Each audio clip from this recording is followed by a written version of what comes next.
Hello, Mikey. Hello, Luis. Louis or Luis?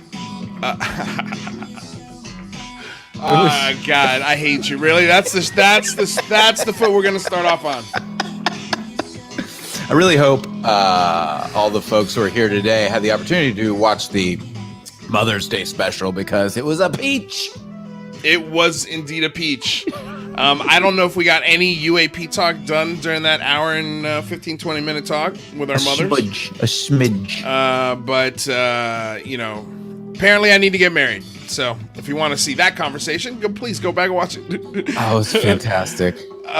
So guys, sorry we are starting late. I had a huge audio malfunction before we started the show, but I just want to say hello to the first one here, Jack Ryan. What's shaking, my dude? I want to say hello to XUAP, Gelrick. Let's see here. Who else is in here? Who did I miss? Gerald is in here. Andy Oates. Rather, what's shaking, my dude? Anonymous Rex. Zofa. Thank you. Hello. Hey, all. Says Zofa. I'm pretty sure I'm pronouncing that right. What do you think, Michael? Sure, Zofa. I think so. Yeah. Zofa damn close. right. Damn close. Crooked Banks, thank you for being here. John is right. I disappointed everyone. I didn't wear my suit today. I honestly though, I'm like really enjoying the suit and the tie. Like I'm really feeling it. So you might see me in your show suited up a lot more often, Luis. Just an FYI. Oh well, that's okay. I'm always down for that. I mean, you know, if you want to play the dapper part in this relationship, Michael. I just feel like it's not like, you know, it just ups our game, bro. Just ups our game. Yeah. Well, does that mean I need to start wearing a suit and tie then? I think so. No, right. You don't. No, actually, I mean, maybe it's more of like a Bert and Ernie kind of thing we got going on. Right. That's a perfect analogy. Not from Avenue Q. I'm not talking about the Avenue Q version. Oh God, dude! I remember seeing Avenue Q on Broadway. It was so killer. Good, so good. So right now I'm looking for. I saw Baptiste in the chat, and I forgot to send him the link for the show. So I'm just doing that real quick because again I had a meltdown before we went live here. So Baptiste just sent. I think Rather does not want you wearing a suit because he says opposites make the show. So we kind of like got this like spectrum. Okay, almost like The Odd Couple. Yes, exactly. There you go. Okay, all right. Well, I mean, let's see what happens. We'll see what happens. You know, who knows? I may end up in a suit and tie. Okay. So what are we talking about today? So first off, right off the bat, before I forget, I mean, we have to pay the bills here. Don't forget to please subscribe to the channel. I feel like over half of my audience isn't subscribed. So definitely subscribe to the channel, share the channel, like the video if you're liking everything so far. And of course, check out the Patreon. That is the best way to contribute to the show. Not to say don't use a super chat, but just remember, YouTube takes 30%. Not very nice of you, YouTube. Not very nice at all. Other than that, let's get on with today's show. So today, the first half, we're going to be talking to Ryan Stacey, a citizen journalist. I want to make that distinction, and researcher in Canada. We're going to talk to him about what's going on in Canada as far as UAP incursions, but also I wanted to speak with him about possibly a Canadian big phone home. You know, there's some rumblings going on. There might be a UK one, might be Canadian one, you know, so that could get very interesting very quickly. And then after that, we're Baptiste Friscore is going to stop by the show, and we're going to talk about the Christopher Mellon interview with Joe Rogan, and we're also going to talk about an interesting tweet that was put out by the Department of Energy, and sort of why we're really starting to pay attention to the Department of Energy, because it's very important. So we also got Jeremy McGowan in the famous McGowan mouth-off. He just bounced. No, he's here. It says I'm having connectivity issues, so if I have to bail from this, if I have to bail, sorry. If I have to bail, yeah. Okay, so I see him in the green room.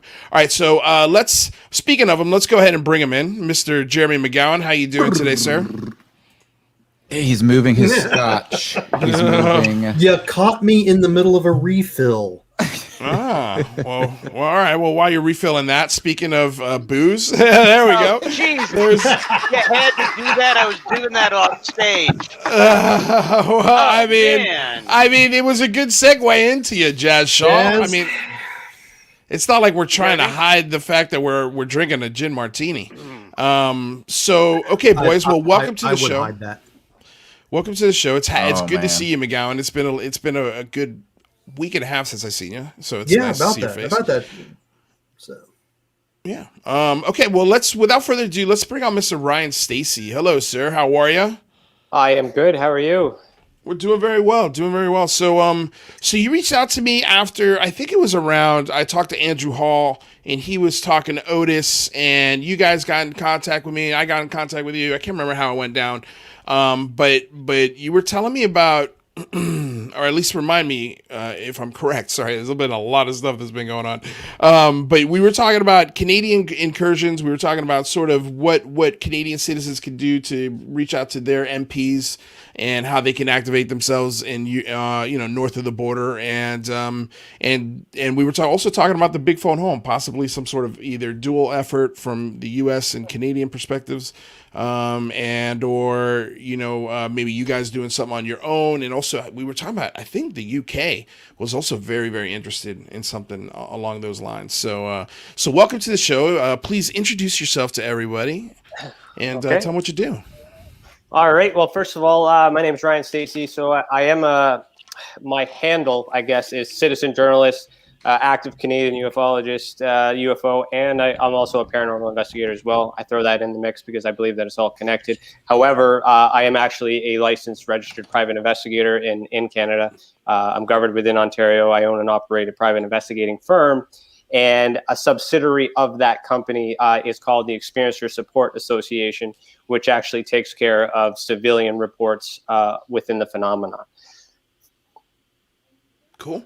And so how long have you been with that part of the organization?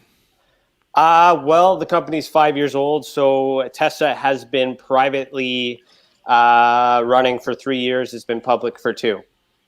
Sweet. And so what are you guys finding in the last 2.5, 3 years of work over there? So recently, I've just released an article or a report, mind you, a case study is what it officially is, called the Canadian Current Events Survey, reporting years 2020. What that is a 2-year study of civilian aviation reports from pilots that get reported to Navigation Canada, which then gets condensed and then reported to Transport Canada, which then gets condensed again. That gets reported to what's called the Civilian Aviation Daily Occurrence Reporting System, CADORS, which then gets condensed and then sent out into an email in which I get, as well as anybody else that may subscribe to it. And what I've been doing for the last 2 years is on the theory that the government may be using the word drone to mask these UFOs. I've been keeping track of every report that involved the keyword drone. And in doing that, I've also noticed that unmanned aerial vehicle is used. I've also noticed that UAV is used. And I've also noticed that the term UFO is used to describe and categorize these objects. So I flag those, and when I flag them, I do freedom of information requests.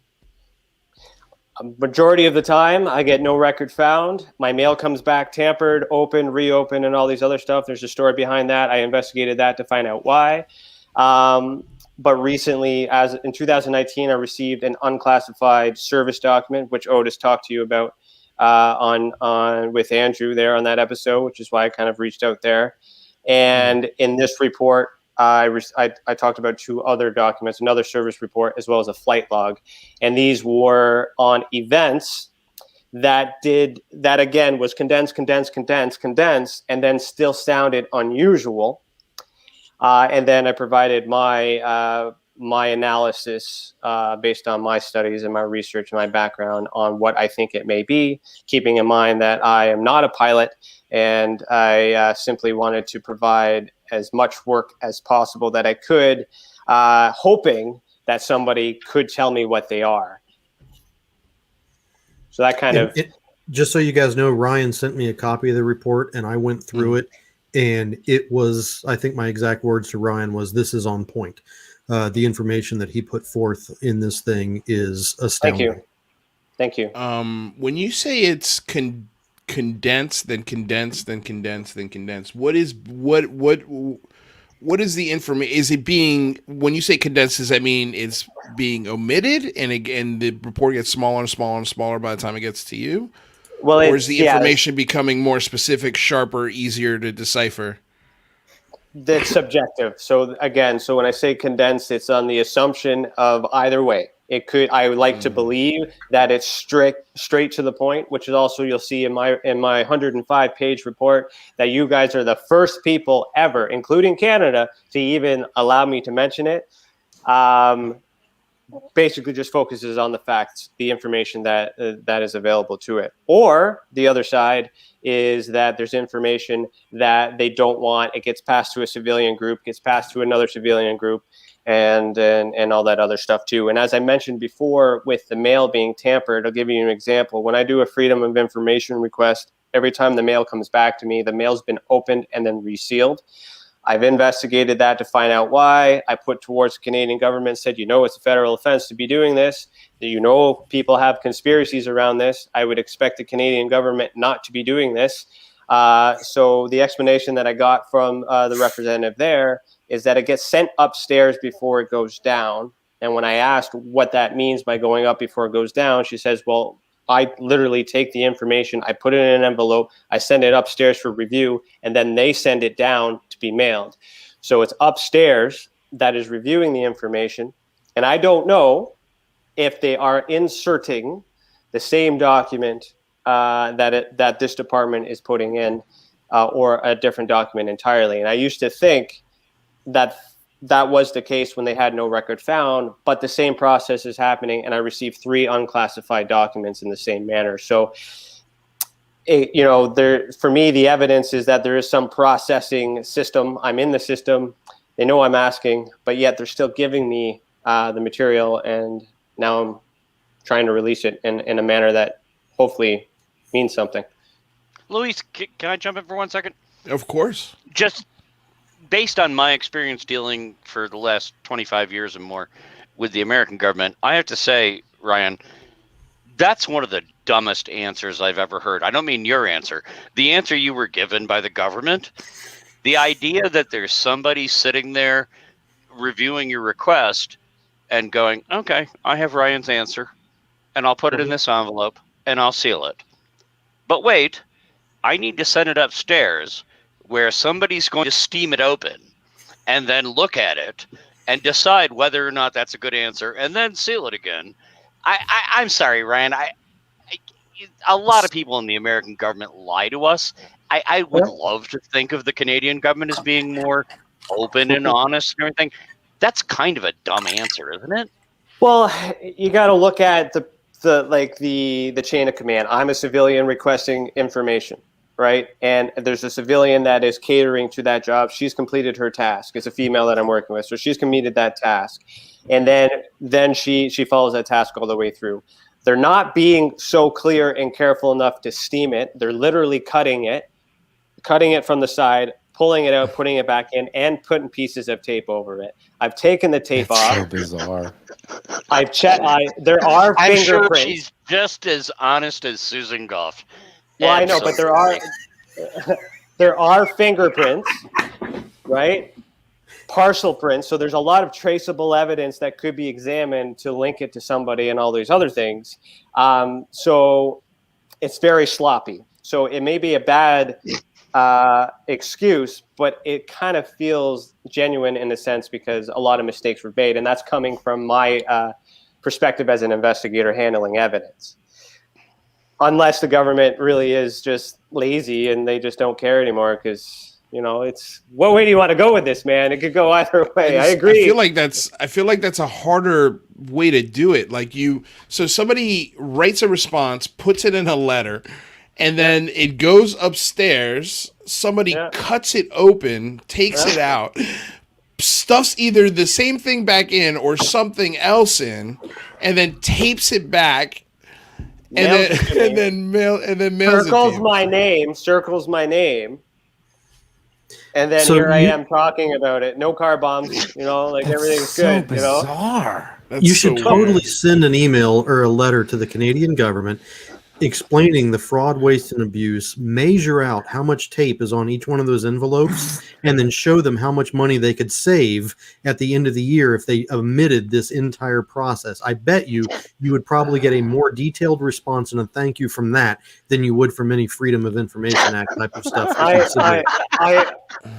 As a person who pays taxes, I understand where you're coming from, but I do not have time to start that.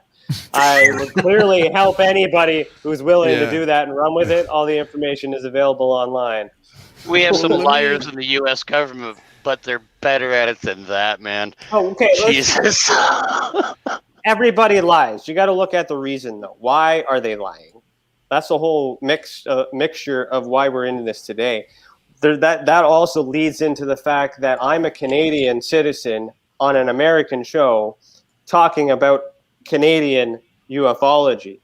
The story that I have to tell you, which we don't have to cover in here, to get me to this opportunity, to have this opportunity for a few seconds is so gratifying for me, because I've come into a lot of restrictions and things like that here in the Canadian side, because it is very, very suppressed, because everybody here in Canada that is in the game does lie or omit or does some sort of thing to push their agenda. And now they may not be connected to the government, but they are connected to themselves, and they're self-funding, and everybody is trying to do their own thing, but they're not working well together, which is why I suggested, why I originally reached out to Louis before about by being involved with the Big Phone Home on the American side. But unfortunately, because everything was so busy, just got caught in the caught up in everything else that's going on.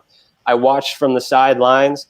I thought, I've seen the bad comments. I've seen the good comments. I see all that other stuff too. I was tracking some particular individuals in that for my research as well.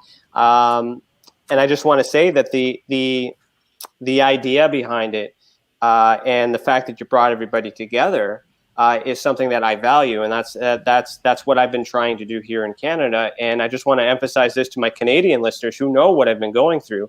It took me to go to America to have the opportunity to express myself. It took Daniel Otis a year after I released this document and sent it to some people that claim to be significant in Canada. You do your own research, you can figure that out yourself. I have information that can prove that they don't give a shit. I don't know if I can swear or not. Sorry, they don't care. It is the internet. No fucking swearing, dude. But the thing that bothers me so much is that they have so much influence and they have so much power. And as Jeremy has mentioned before, in his opinion, that document is great. I would like to get that opinion from these greats, but they won't even look at it. And that makes me ask, why? So people lie. That goes back to my original thought or original point, is people lie for what reason? And I've also spent a great deal of time in my entire career within this ufology. I started out with MUFON, FYI. And I went through that, if you want to get into that, but basically snuffed all that out. And that's a whole reason why I created TESSA. That's my positive reinforcement, if you will. Well, Ryan, I think you're wrong. The assumption that the government has lied over the past 70 years is absolutely ludicrous. Exactly. It's possible. I don't know where people get these ideas, really. Yeah, that's crazy thought. Well, it's just a running theme on the show. It's just very, very little trust in the government. And from my perspective, with Canada, is given because as an investigator, I got to give them fair judgment. I look at the evidence. I'm not a journalist where I have to make sure that everybody's happy and I got to tell the truth. I gotta talk about the evidence. And and now conspiracy theory is part of it. It's possible. And as an investigator trying to test out whether or not there is a conspiracy, the positive side is that Canada is willing to give me information, but the information had to be pulled from them because it's also been given to other people, and those other people put restrictions on receiving to other people, and I put pressure, and that's why I received one document. That's a story for another time. But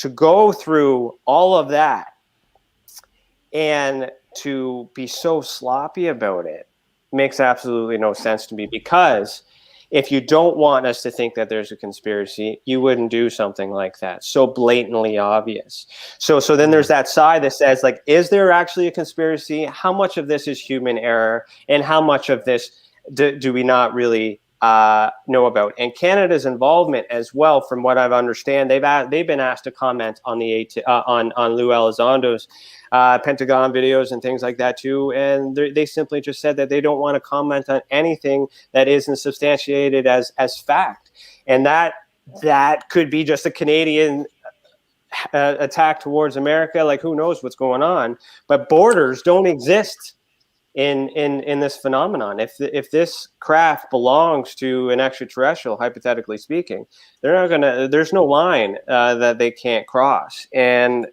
when it gets into those reports that I added to my case study, those service reports, which is communications instructions for reporting vital intelligence sightings.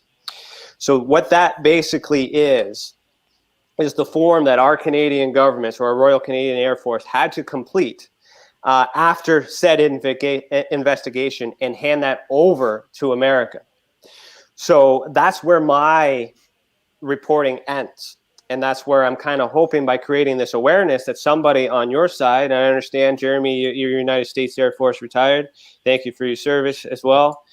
Not retired, unceremoniously told I was no longer physically fit for military service. Well, you still served, and thank you for that. I served as well, and I've been told the same, so don't worry about that. But my point is I've taken it to the border. I'm passing it off, and I really need help.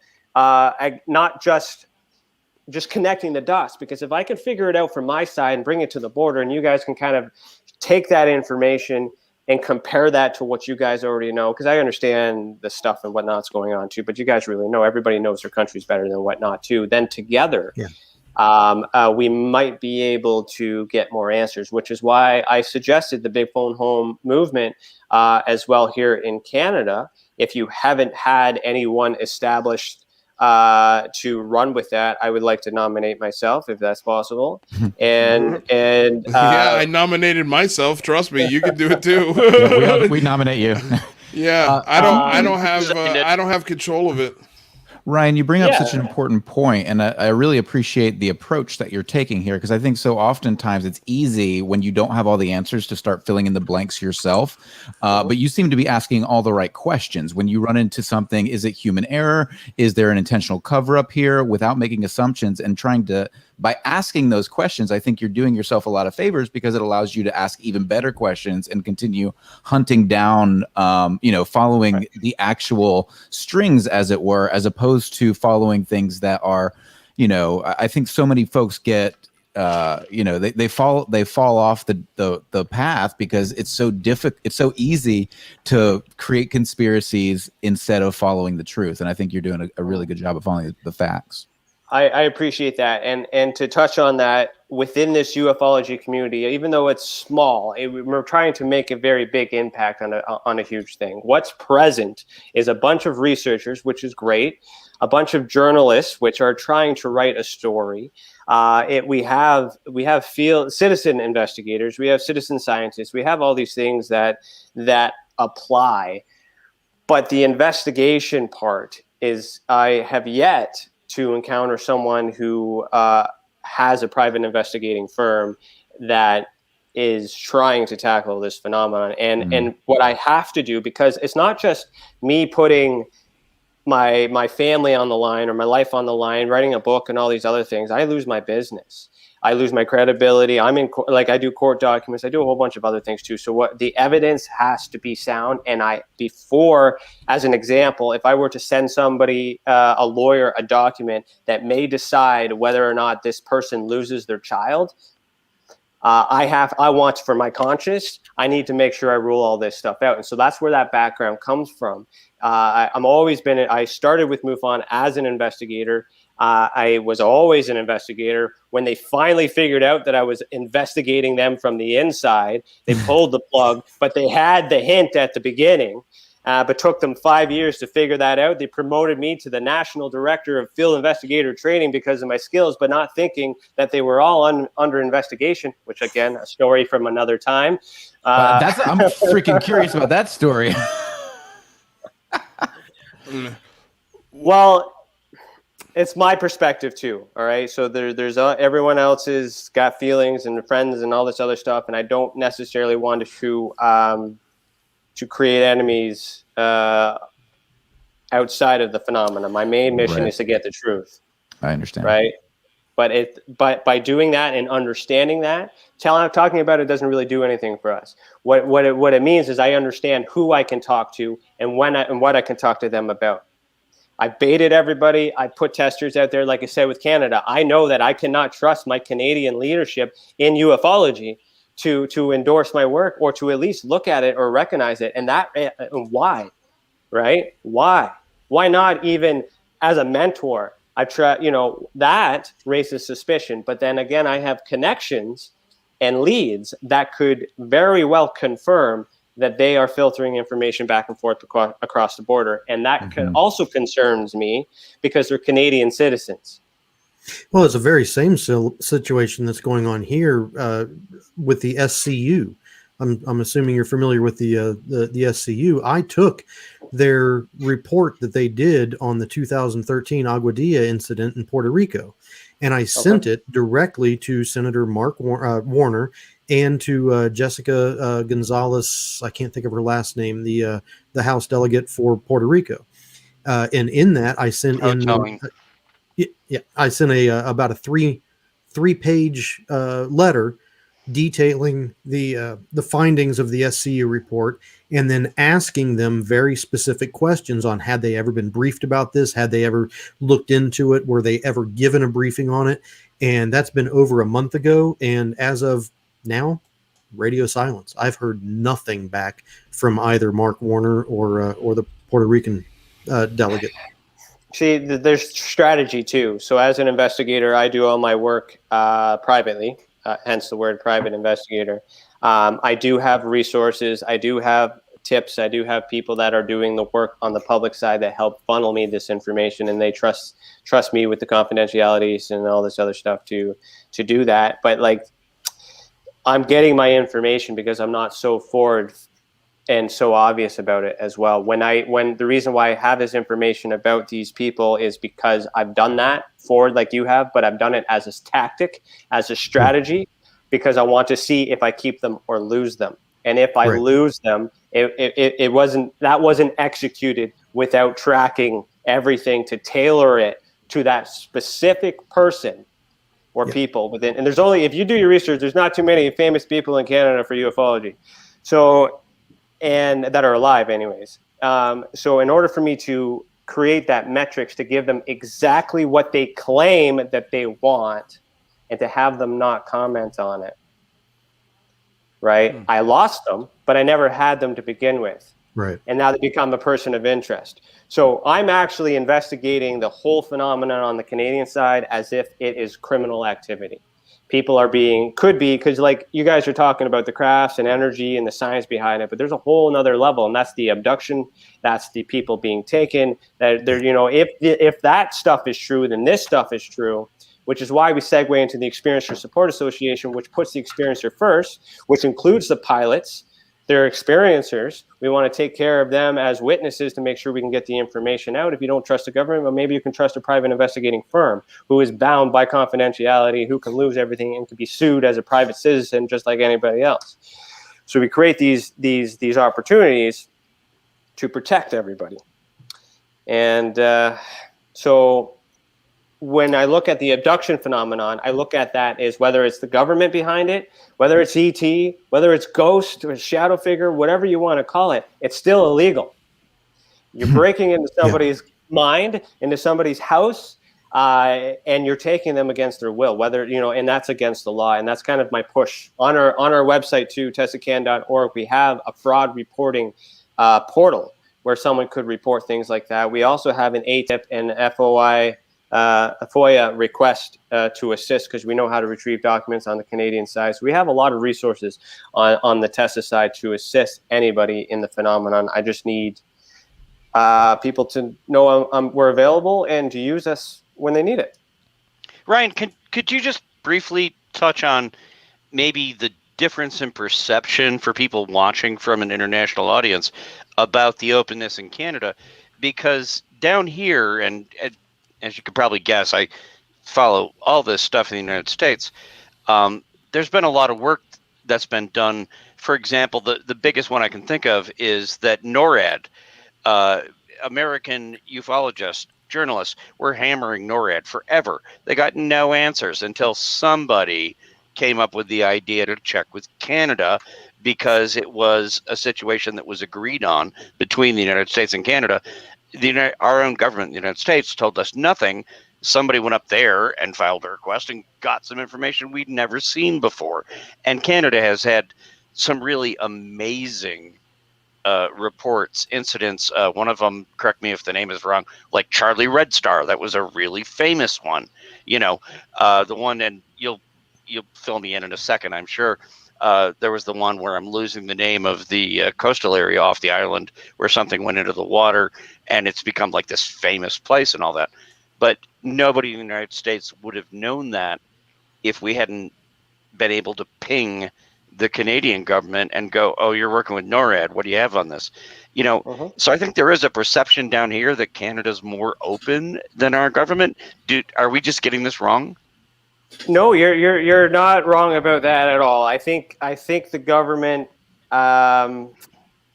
That's why I'm emphasizing what I said about the information too, is because about me knowing the stuff about these people is because I'm well aware that they're within your circle. So we're just hoping that the message got to them. So case in point, the Canadian government has always investigated UFOs. I had this up because I didn't think a lot of people would know about this, and I kind of wanted to mention that we have what's called Project Magnet. Started in 1950. Project Magnet, headed by Wilbert Smith, essentially, to make that easy to understand, would be the Canadian equivalent of Project Blue Book. 1952, Project Second Story opened, which is basically a science review board, which would be the equivalent of the American Condon Report, and how that was all shut down. Everything got shut down at the same time. Everyone went quiet at the same time. And then these service reports started coming in. So everybody's decided to be quiet pretty well after the Cold War and all this other stuff that has happened as far as the timeline goes. The two cases that you mentioned, the first one was Falcon Lake, which is happened on May 20th, right. 1967. And then the second one is Shag Harbor, October 4th, 1967. Shag Harbor, that's the one I was thinking of.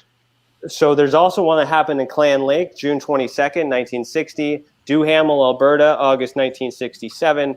And then January 1st, 1969 is Prince George, British Columbia, and then 1952 Shirley's Bay in Ontario, which was a study of Project Magnet. So up until roughly 1994, you could get access to RCMP files, and RCMP actively investigated and done all this other stuff. This information has been archived. It can now be accessed. I have been given access to it. I've requested information from it. I'm currently waiting for paper copies of 9,500 pieces of paper that will have information. And I currently am sitting on original documents from Project Magnet. I am sitting on some transcription, some communications between Paul Hellyer, who was the next guy after Wilbert Smith. So Wilbert right. Smith from Project Magnet, when that was shut down, he retired. He passed that off to, the position was passed off to Paul Hellyer. So there would have been a conversation. Then you can fast forward to all the stuff that Hellyer has done through the UFO project and all that other stuff as well. So I'm sitting on some pretty good intel, but the reason why I haven't released it is because I know that the Canadian guys that I've been talking to claim to have it, and I want them to release it first. But the thing that I'm finding out— Are you saying that you and them are the only two people that have this, other than the Canadian government, of course, or is there somebody else out there that is also sitting on this information? So there's a theory that A, the people that are famous today never actually did what they said that they did, or B, they did, they have it, and they just decided to write a book and sell it and make some money about it. So that's what I said, I'm trying to figure out the why, because once I release it, people who have read these books, people have bought these things, spent all this money and done all these other things will make the connection of who it is that I'm talking about. Yeah. And then they'll decide whether or not, they'll piggyback and say, oh, I said this and this, and I said this and that. My question is, why didn't you release it? Why did I have to do all this work, go through all this mud and all this other stuff to get on your podcast to talk about this stuff for the first time, when you've been all well informed and that I have this information and I gave you the opportunity? That's why I've been investigating the people, because I want to understand the why. And the possibility is they're bad people. They don't care. They don't think I'm capable of figuring it out, or they're disinformation agents and they're working for the United States government. Are you breaking any laws right now based on Canadian investigation protocols or any official Secrets Act? I'm talking theory about information that I have discovered based on communications I've had personally, directly. I'm giving a message to you, hoping that it circulates and it reaches the person and the people that I'm talking about. I'm giving them one final warning to at least acknowledge my existence before I pull the rug and then go from there. And then if so this isn't them being silent because they're afraid of prosecution. This goes back to your two reasons. Yeah, I'm trying to understand why they claim to be what they are, but they're unwilling to help a fellow ufologist starving to be recognized in the fight. I'm not the best, and I hope that there are better out there. And I've been spending, and this comes with MUFON trying to ghost me because I was trying to encourage others to do what we do. I'm trying to teach people how to investigate. When I did that report, which you've read, I exposed some of the tactics that I used to retrieve the information, not to brag, but to educate people on how the process is done. It lends credibility to your output as well. How long do these people have? I'm curious, Ryan. What's the difference between the standard modus operandum for MUFON when it comes to investigating these things and what you're doing? And can you kind of share, elaborate, how people can help or learn from you? Yeah, no. So from my perspective from MUFON internally comes from, again, conversations with individuals trying to self-promote themselves, their own agenda and all this other stuff. And the irritation comes from the fact that I wasn't seeing enough value given to the experiencer or the witness who was reporting. So MUFON's business model is crazy. When you say value, though, what do you mean? What do you mean by value? I mean that MUFON is famous for producing content around everybody else's experience without giving recognition to the witnesses. So I see. Okay, recognition to the witnesses. I see. Okay. Right. Because if it wasn't for them reporting to me, because I was a field investigator, I cleared the most cases in that case management system. I'm over 1,000 cases, and I had more than Jan Harzan at the time, and he was the CEO at that time. I cleared that system on a daily basis. I had more cases closed because everybody was pushing agenda to write the journal, to sell, and do all that other stuff. So I didn't feel that was there, and it was also filtering complaints about people not getting that, plus complaints from the field investigators like myself who was doing the work. I was just a number. And then when I became the up in national, American position as a Canadian, first international thing and all this other stuff, they had a problem with Canada snooping in and doing all these other things too. I wanted more for the people that were doing the work. So when we created the Experiencer Support Association, the main goal is to do everything that MUFON has, except making sure that we take care of the experiencer, the witness, and the investigator first. And then with consent and permission together, we either publish the article, we report on the article, we do whatever it is that they need, that they want, so they are fulfilled. Because if it wasn't for them, I would not be sitting here today. And that's so how long do these people have? Sorry, go ahead. I'm sorry, Michael. How long do these people have? You said that you're giving them one final notice, one final warning. How long are you going to give them before you say, okay? Until I get around to it. Really, I don't have to give them any warnings. I'm taking this as an opportunity because I've done my research on the circles.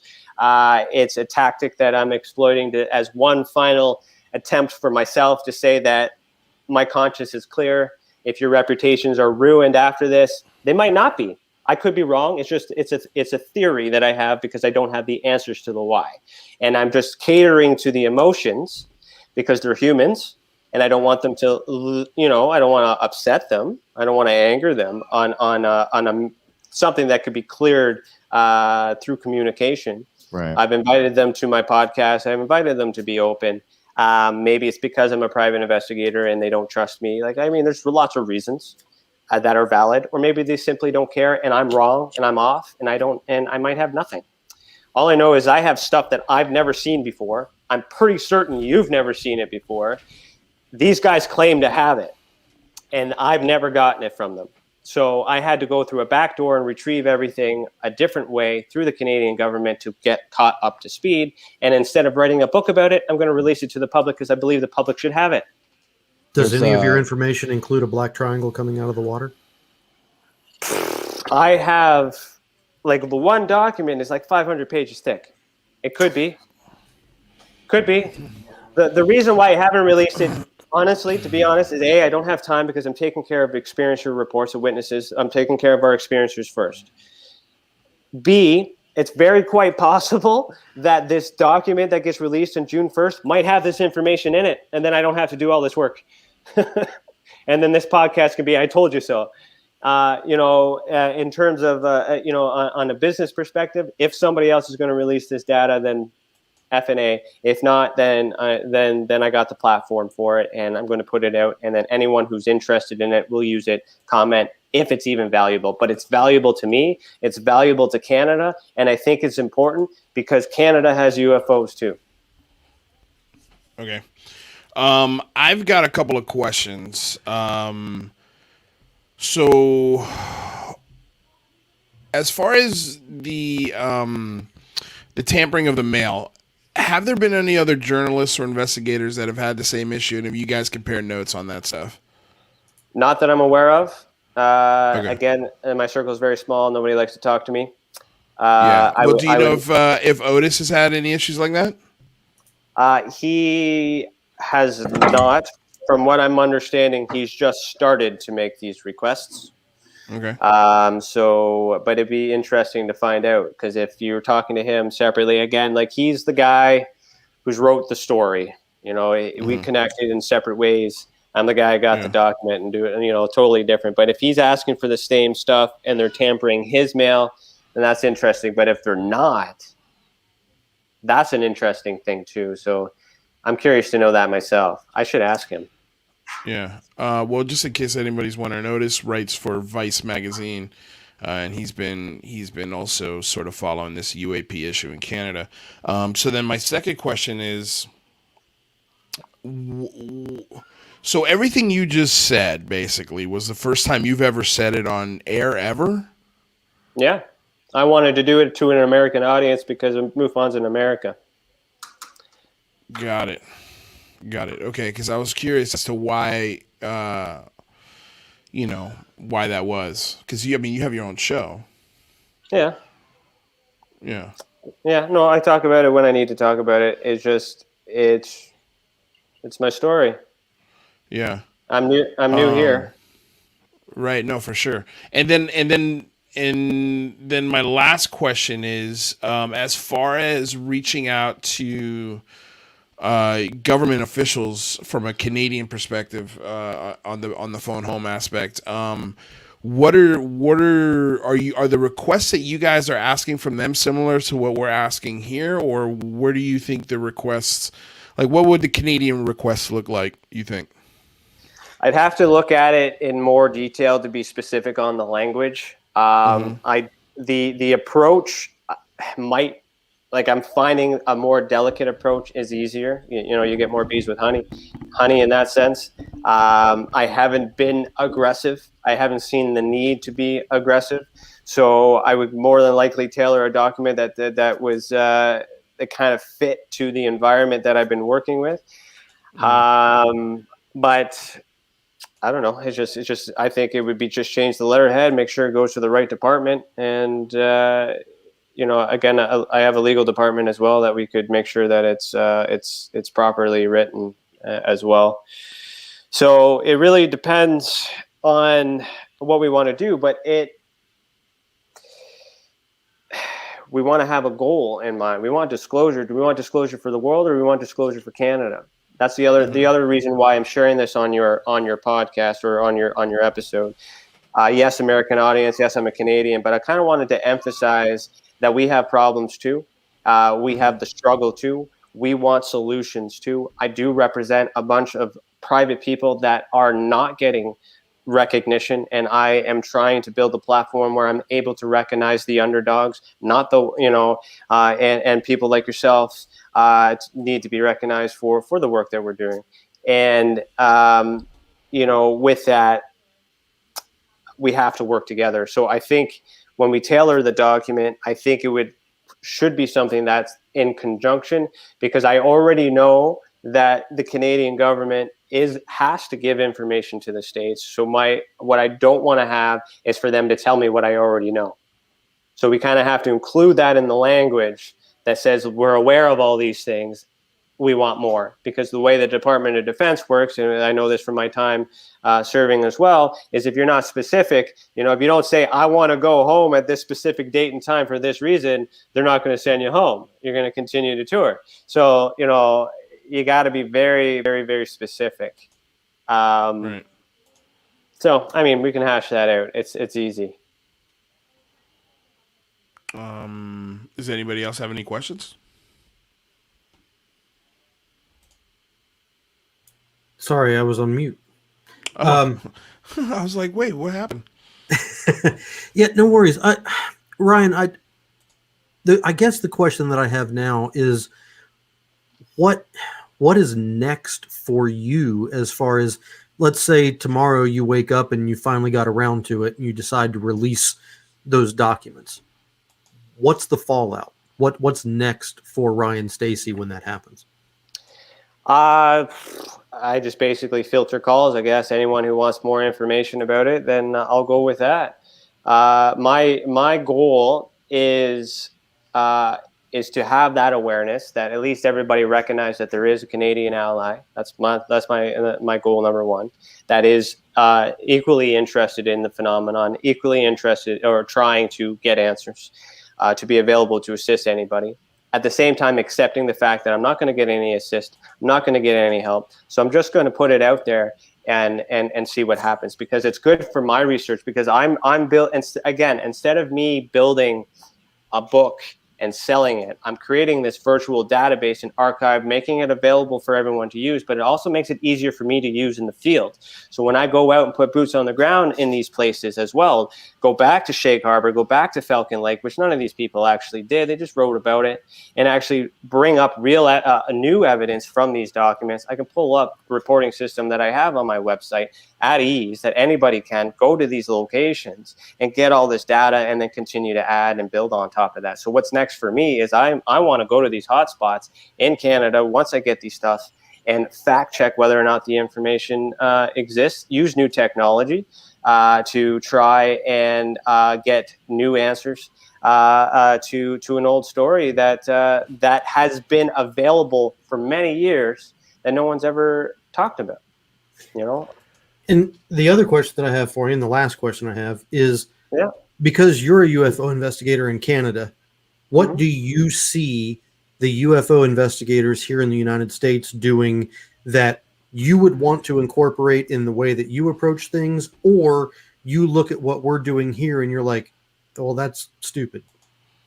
I don't think it's stupid. The effort, 100%. Anyone who puts any effort into pushing the narrative, talking about the subject, podcasts, investigators, researchers, everybody is equal. The fact is that we're doing this. We're volunteering our time. We're dedicating this. We have jobs. We're doing all this stuff. We're keeping this going. That needs to be recognized. I don't think that has to do with America or Canada or anything like that. An investigator is an investigator. Like I said, UFOs don't have borders.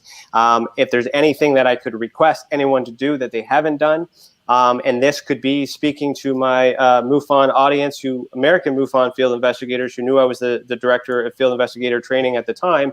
I wanted more collaboration. I wanted more recognition.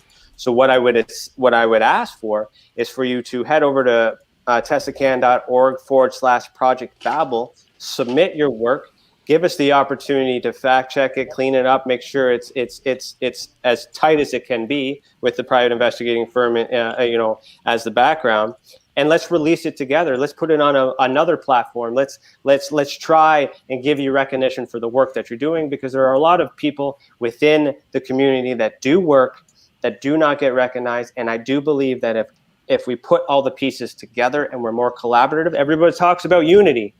Unity is good in theory, but how do we do it with the data? Is we have that available to you on the website that could be triangulated. We have that virtual database for visuals. We have the timeline. We have all that other stuff. So contribution, you just got to let me know what's important enough. Give me the opportunity to fact check it, to make sure it's actually accurate. And if it's not, I'll teach you something. If you can teach me something, I'll invite you to be on part of the team. What are you using? What sort of tools are you using for collaboration right now? If people out there who actually want to support this and want to see this unity from a data perspective, like where can they actually, are you publishing now? And then how can people collaborate with you? So right now, the way the model is working, that report that I put out was a one report that'll be done annually. The second report is the ultra spectrum report, which is using our ultra spectrum classification system, which also talks about the Heineken Valley classification being voided.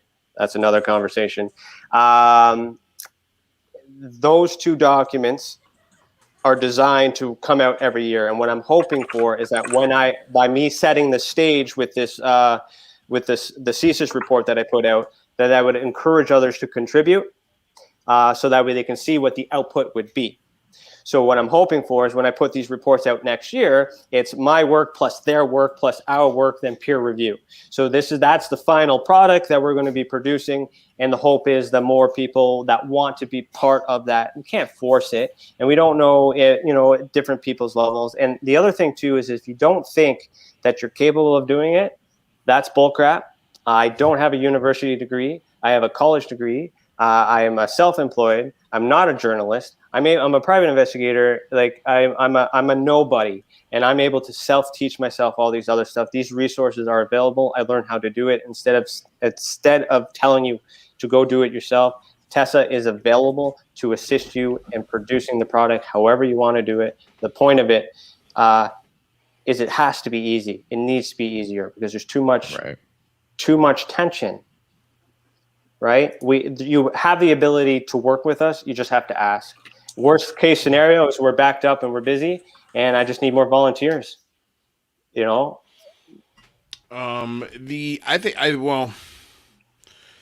there's a lot of information you've given. I would like to see if I could, I would like to see you put a hold on the personal experiences aspect and release that report you were talking about, because I think if the report is this thick and you haven't even looked through it because McGowan asked you if it's got a triangle photo in it, and you're like, maybe. I mean, I feel like that might be, for me anyway, that sort of tips the scales in where I think I would like to see the research go. And maybe some of the data come out. So that's the thing. I'm also, like I said, I'm waiting to see if the UFO document talks about this stuff so I don't have to do the work. Also, I want to make sure that when I put out the document, as an example, that service report that I wrote this report on that Otis had picked up, I released that a year ago, and nobody did anything with it. I want to make sure that if I'm going to put the time and effort into it, that it's going to mean something, because I can read it and I can do my own research because no one else gives a shit. But if you give a shit and you're going to share it and your audience cares, then I'll do that. I need a reason. I need to make sure that my efforts aren't wasted. Well, I tell you what, why don't you share it with the people on the screen right here? We will help you dissect this report, and then we can highlight the things that we think are entertaining or informational or damn important to get out. We can come back to you, and then we can coordinate a release.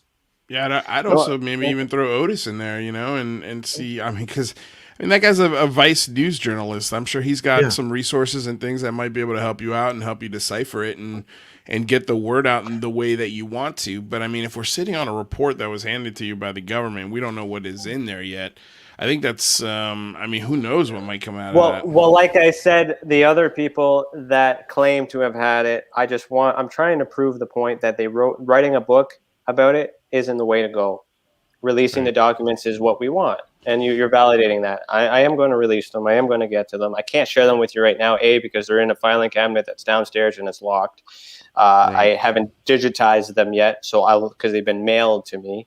So there's a lot of clerical work that I have to pay for, and I have to do all that other stuff. And like I said, if the government's going to say UFOs in a month, my money's on that right now because I'm hoping for that.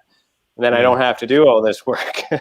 But I will. How can people support you? Like, what can people do to help you get this moving? Well, I've got Ryan's link in the description below, by the way, so you can go check out the site there as well. Yeah, so we do accept volunteer applications. We do it in a reverse format. You tell us what you want from us, what you're looking for, and how we could fill your cup. And based on that, we'll design a role for you if you are interested.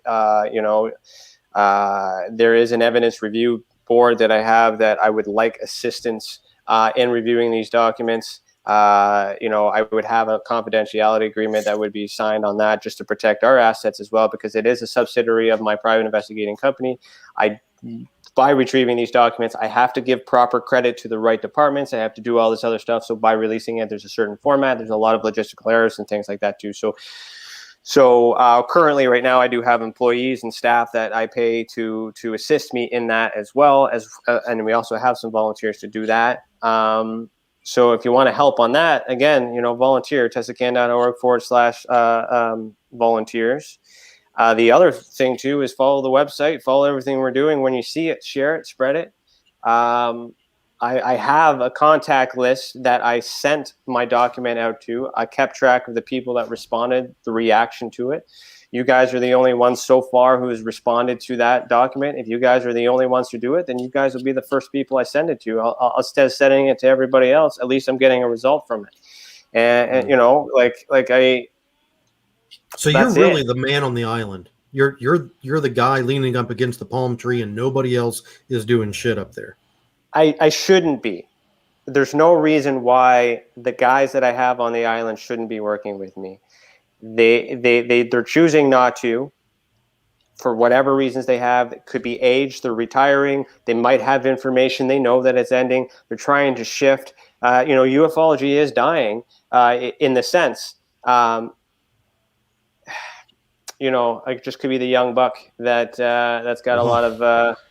I'm thinking of what's happening afterwards. It's funny that Lou Elizondo just had an interview where he said he's trying to completely obliterate ufology. Okay. Yeah, he's trying to get. I think it's one of his main missions. But in ufology, I mean like the aspects of it that are cultish almost. The aspects of it that are telling you I have the answer. Those are the aspects that he's talking about. But I mean, when we're talking about a scientific journalistic aspect, I don't think. I think they're probably gonna try and find a new label for it. I don't know if ufology is going to be the label that they put on it, but we'll see what happens. I mean, that's fair. I mean, the most important thing, and this is what I really appreciate about what Ryan's doing, is he's trying to put together a database, right? That's what we need. All of this information is fragmented everywhere, and there's no panel, there's no group that's really good, that's not a kind of a hierarchical organization like MUFON that's doing this work. And so, I always imagine it like an upside down pyramid. You need people who are allowing the information to flow down, and we're funneling that information so that by using good eyes and good rationality to deduce what data points we should be collecting and looking at. And I really also respect, Ryan, the fact that you're so respectful of the experiencers and the folks who are coming to you, because that's another challenge when it comes to this whole thing. So yeah, I mean, we don't have it right now. It's not out there. And if you're building it, kudos, man. And I just want to send you as much support as possible, because, somebody like me who's interested in the facts and trying to disseminate information, if there's a way to bring this conversation to the public, it's with data. And it's so unfortunate that we lack so much. I appreciate that. Thank you. And like I said, I just wanted to let you guys know that there's a guy in Canada, at least one, and I'm hoping that I can encourage others as well. And I do think that the information, once it's connected, will give us more answers, which is another reason why we developed the Ultra Spectrum, which is investigating all phenomenons at the same time to understand the experience, to try and triangulate what type of person is able to witness. That's when we're getting into civilian sightings, which is, I know that's taboo and things like that too. It doesn't meet the criteria to hit the media, and a lot of people stay away from it, and that's where the cults and all that stigma comes in. I accept that, I acknowledge that too, but the people don't know that. And that's where the policing aspect comes in with the private investigating. We also have a security company that focuses really works well with mental health as well. So we have this thing called Experiencers Anonymous. I'll plug that in May 15th, this Saturday coming. The idea of that is that anyone who has experienced a phenomenon of any sort wants to talk about it in close quarters with Chantel and Tim, which are our operation managers for Tessa. You can talk about it. No journalist is allowed. I'm not allowed as an investigator. I do the pre-screen of all the tickets to make sure that there are no journalists, there are no researchers, there are no sales pitches. It basically piggybacks off the Alcohol Anonymous model, where we want to put the experiencers in that opportunity so you get it off your chest, and then by the time you report it, I can investigate it in a non-emotional state. I can separate it, and then I can table it and give the data, and then I can put that data out. And then hopefully now I have the four of you guys sitting in front of me that might actually do something with it. I now have purpose to know that by helping these people, that through that we can touch other people and through that funnel encourage more to come for years to come. Because MUFON may be done. Ufology is shifting. We may get a form of disclosure, we might not, but I'm focusing on the not, and I'm also focusing on what happens after, because the experiencers who think they may have been abducted but deny it will then come to that realization that it's possible if UFOs are existing, and then we want to cater to that to make sure that they're okay, and depression and anti-suicide. Like there's so much problems socially with that phenomenon that we're dealing with. That's a whole nother can of worms, that's for sure. Well, Ryan, dude, I really appreciate you stopping by, sharing all this information. I look forward to seeing what you got as far as this report is concerned. I mean, I know I got an appointment with you to come on your show, so I can't wait to do that and discuss this further, because I think you're on to something. Thank you, man. No I'll worries. Come and to I can't wait to talk. I can't digitize. There you go. Yeah. I'm always McGowan's bored as hell right now. I know that for a fact. So definitely use his services.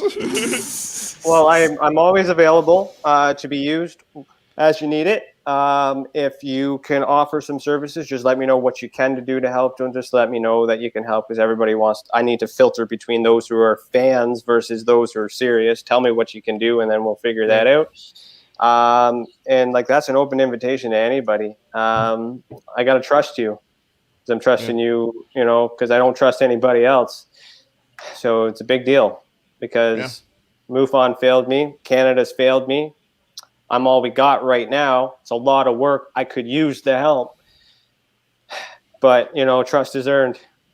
Yeah, no. There was a comment in there I did want to touch on, if I can. I know you want to boot me out. Just to be clear, I am not associated with Chris Rutowski. I am aware of him, and he's part of the problem, not the solution. Got it. Okay. I don't know who that is. Yeah. So, I did see that. I thought it sounded like you guys were friends. Were you guys friends at one point? Lou, that's the guy that Daniel was talking about, that the Canadian government filters all the reports through. Got it. Yeah. So read between the lines of everything I said before. You shouldn't have a filter, right? Right. I have the same stuff. Right on. All right. Well, we'll dive into that deeper next time you're on. But I appreciate you coming by, Ryan. Okay. Thank you so much for having me. Nice to meet you, Ryan. Yep. Nice to meet you. Thank you. Bye now. Bye. Man, Canada is more screwed up than I thought they were. No, it's not. Damn. I'm certain I have a very clear vision of your opinion of Canada.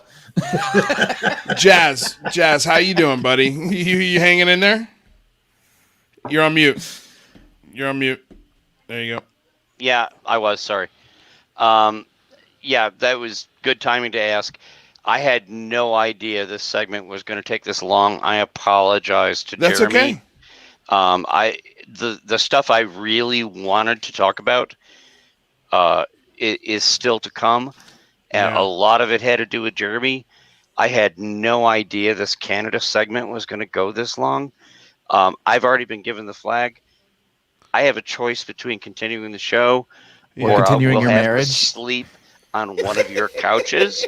And trust me, nobody between any of you, me, or my wife wants that situation. No. So no. I gotta go, So- man. I'm sorry. Hey, well, don't be sorry, Jazz. If I could have started the show at 8 our time and Yeah. started now, I would have loved to have done it. But Yeah, that's all I right. feel Well, I next didn't time- add really anything of value. That's okay. Jazz, you a know, lot of us were I kind of gotta listening go, for man. that first hour, but we appreciate you stopping by. And don't worry, we'll get your points on Wednesday when you come back. All right. All right, Soon, we'll guys. see you soon, bud. Thanks, Jess. He felt bad. He's like, man. Yeah. Yeah, no, I get it. That was a lot. Yeah, no, it's good. I mean, again, listen. At the end of the day, you need as many people as possible working on this. You need good people. You need honest people, and we need transparency, and that's the bottom line. From a journalistic perspective, all I'm looking for is data, right? All I want is more data, and the more people we can have that are putting that together, the better. So, I don't like.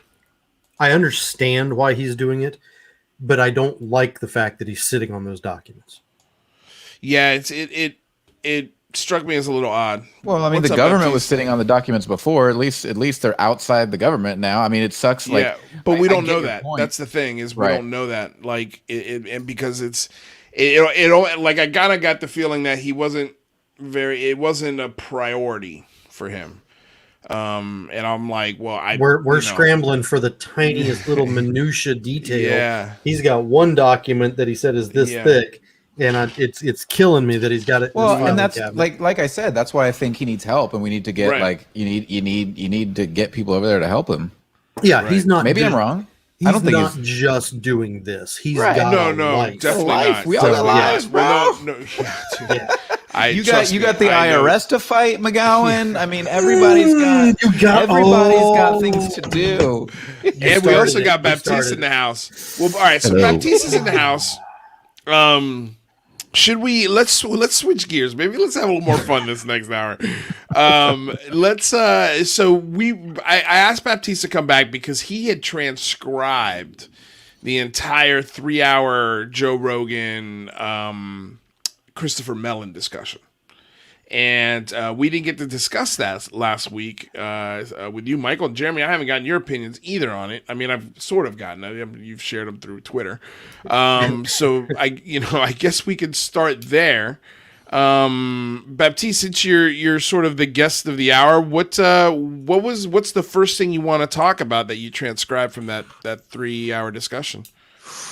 Choose one, just one. No, it won't be just one, but maybe just the first one that you think of. Okay, the one that really stuck to me is his own hypothesis about what are UFOs.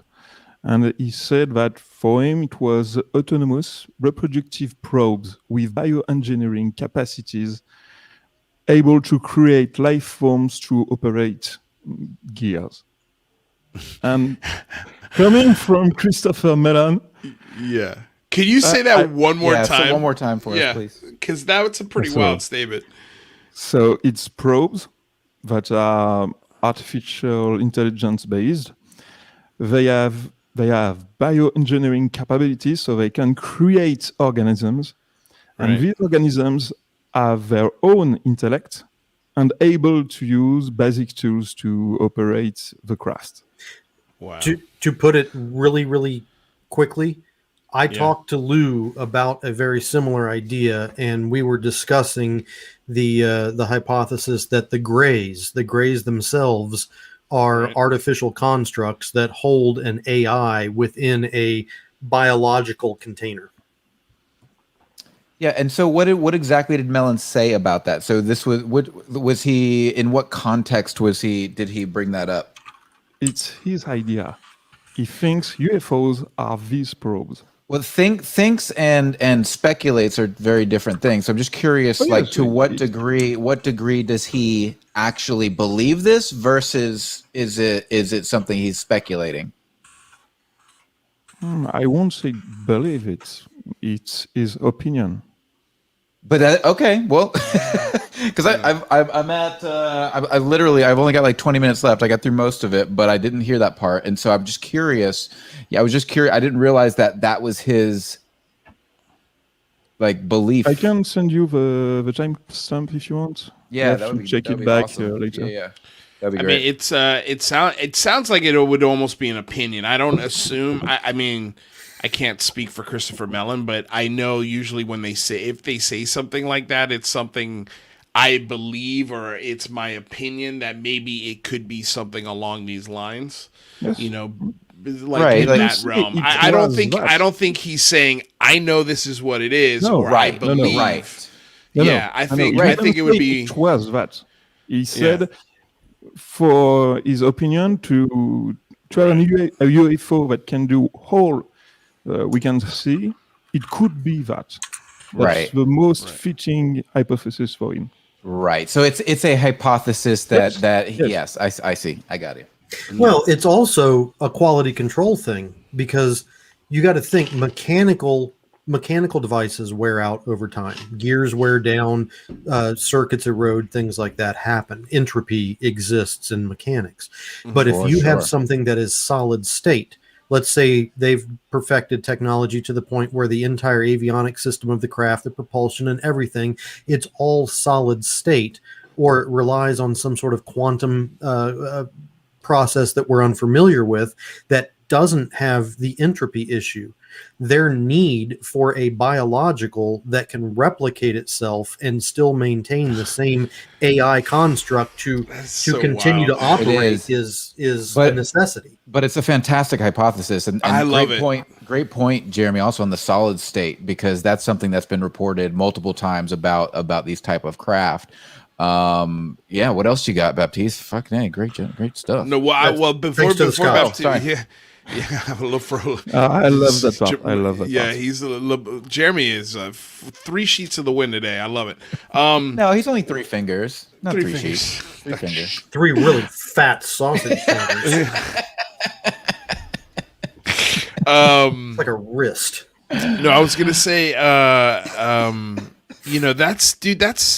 that's kind of what we were talking a little bit about on your show, Michael. Like this quantum supercomputer. Right. Does it would that even be at that point? Could we even call it a solid state, or is that life? Like, is that It's a different state. Yeah, I mean, because somebody in the comments said that solid states do break down. Well, But ours do. right. Yeah, Jeremy. I mean, obviously, this would be just incredible future tech. I mean, Yeah. I mean, nothing we're we're accepting the capable of fact creating. we're accepting the fact that they can create self-replicating biological entities with an AI. So I think we can make the technological assumption and that leap that their solid state is a little bit better than ours. Little better than ours. Yeah, a little better. But God, I'll take that leap with you, Jeremy. You don't even need a quantum computer. You just need a Yeah. good AI. Yeah. A good artificial Right. intelligence will do all the work with no resources.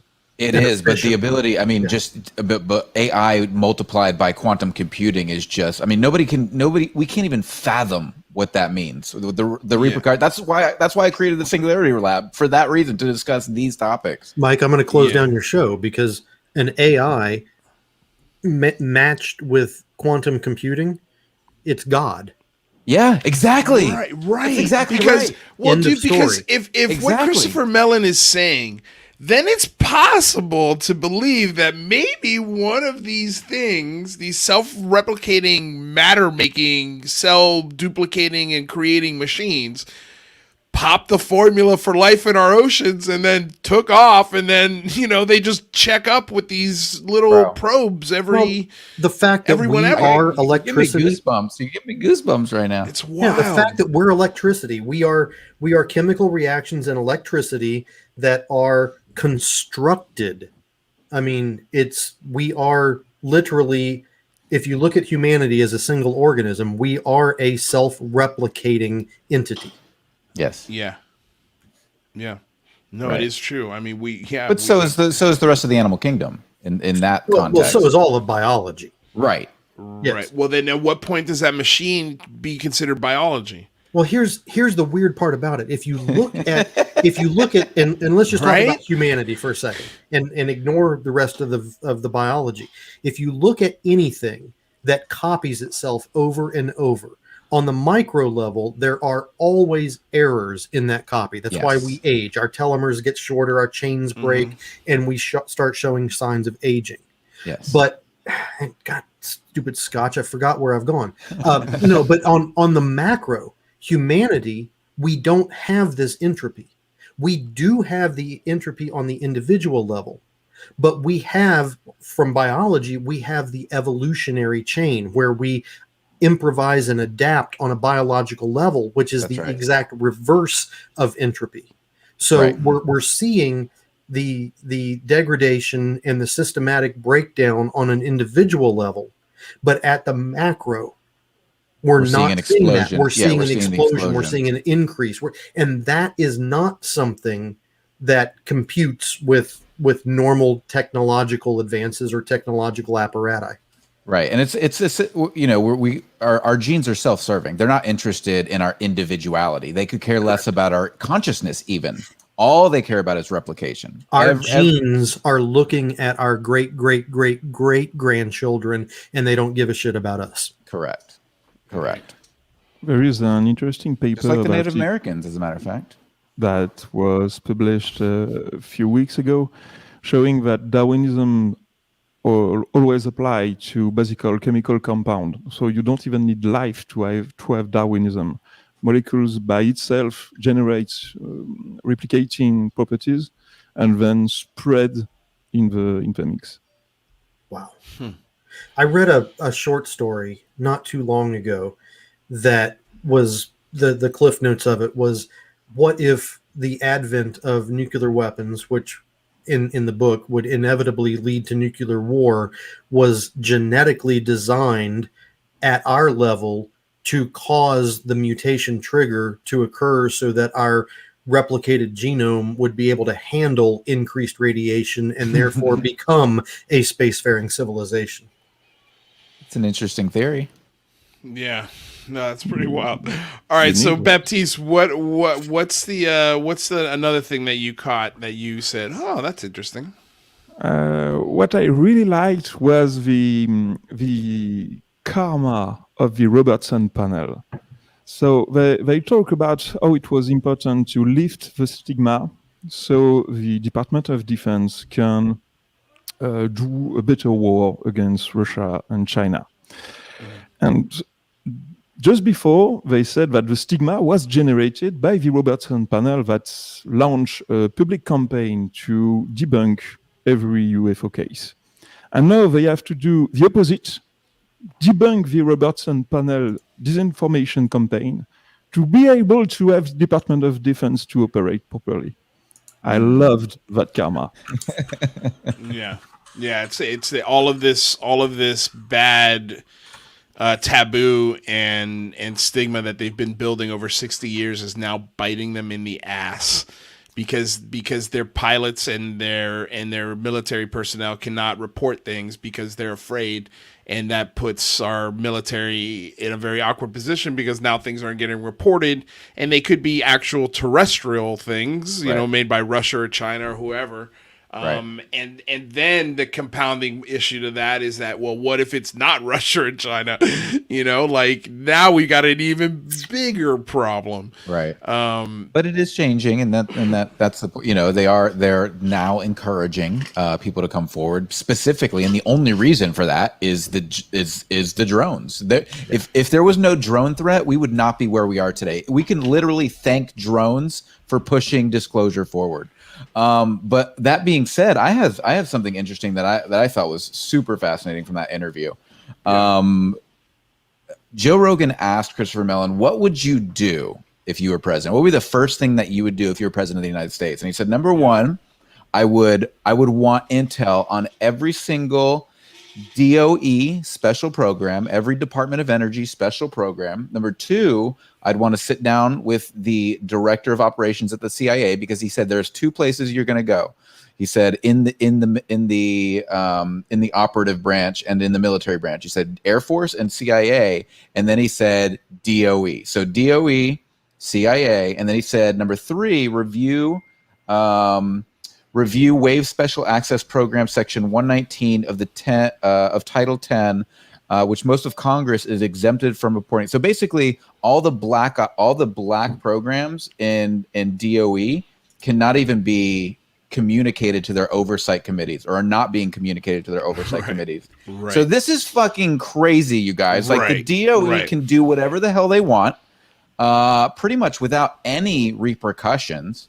And yeah, if we want answers, we need to go to the DOE, the CIA, and the Air Force. And that was to me, I was like, okay, I got what I came for from that interview. Yeah. Real quick, Alex Garcia with a $20 dono. This guy's a beast in these super chats. I'm not sure who said it, but the UTMC's unidentified transmedium crafts may be hydrogen fueled and refueling in our oceans. Then I recall that Mars may have had an ocean, which makes me uneasy. Thinking face.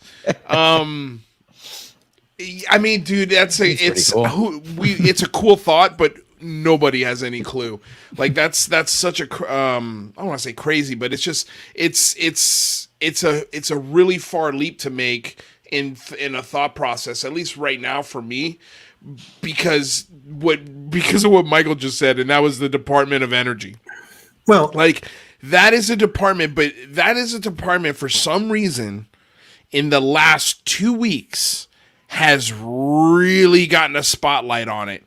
And I'm curious as to why, because what you said was very interesting. You've got these black project budgets that are being run at, from what I understand, exorbitant prices in the billions of dollars per year kind of prices.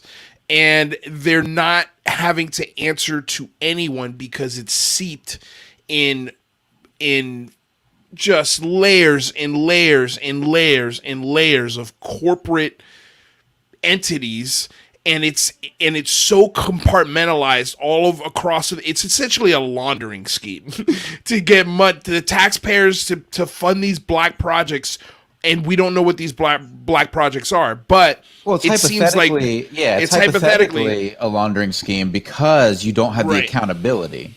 Correct. It could be. We don't know for sure, but that's what I have a feeling the Inspector General might look at. There's no better place to do it than the DOE. No better. It seems like all of the brightest minds, all of the coolest toys, all of the most high-tech advanced equipment comes from the Department of Energy. With the least oversight. With the least oversight. Well, the Department of Energy and NASA. Department of Energy and NASA. And NASA doesn't have oversight for crap either. Right, but even NASA, I think, answers to the Department of Energy, or even gets a lot of their technology from the Department of Energy. So it's like, that is the main head on the Hydra, I think. Well, you give the most boring sounding department the most important stuff. So everybody looks at, Office of Special Investigations or Office of Naval Intelligence, and Department of Energy is like, that's Frank. Yeah. Let him have when it. I thought of the Department of Energy, McGowan. Dude, I thought of the people who put the stickers on our refrigerators. That's what I thought of. Yeah, I'm like, who is the Department of Energy? And now people are like, sort of like, you need to start looking at the Department of Energy. And I'm looking at it and I'm going, okay, what the hell is going on here? Yeah. And Jeremy, I think the DOE manages the nuclear weapons, no? Yes. They manage the nuclear weapons. They 100%. also created and designed the nuclear reactors that are in submarines and in our aircraft carriers. And this is why they have so little oversight, because the nuclear secrets are the most important thing, and we want to limit the ability of those secrets being leaked out of the DOE. And how do you stop a leaky bucket? You get it away from as many mouths as possible. And that's why they have so little oversight. It's because of the nuclear issue. That's exactly right, Baptiste. But they have all of these other black projects going on that aren't even being reported to Congress for that reason. It's creepy when you think about all of those other projects. And I will say this again, all of those other projects can always be powered with nuclear energy. Every single one of them, every one of those black projects that come from the Department of Energy can all go back to the Manhattan Project as their genesis. And fusion is a type of nuclear energy. Yep.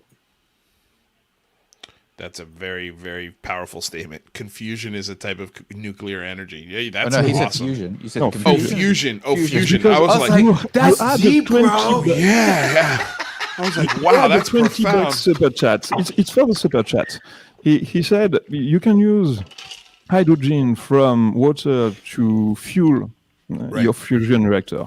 Yes, but you need very little hydrogen to do that. And if Mars doesn't have its water, it's because it has a very weak magnetic field, and the sun just blew away the atmosphere with the water in it. The water is still partly there in the ground, but and there is quite a lot of water on Mars in the ground. But that's why you don't see water on the surface. Well, it's also why we went away from the hydrogen bomb. Can we talk about Luis, who we're talking to in a couple weeks here?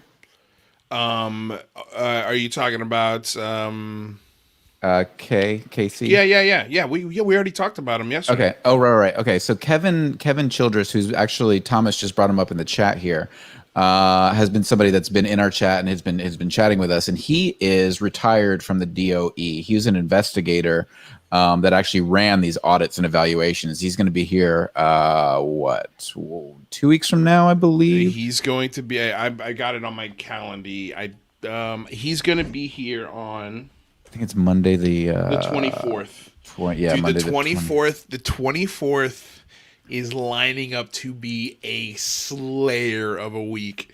That week of the 24th. I haven't gotten the confirmation from our guest on Friday.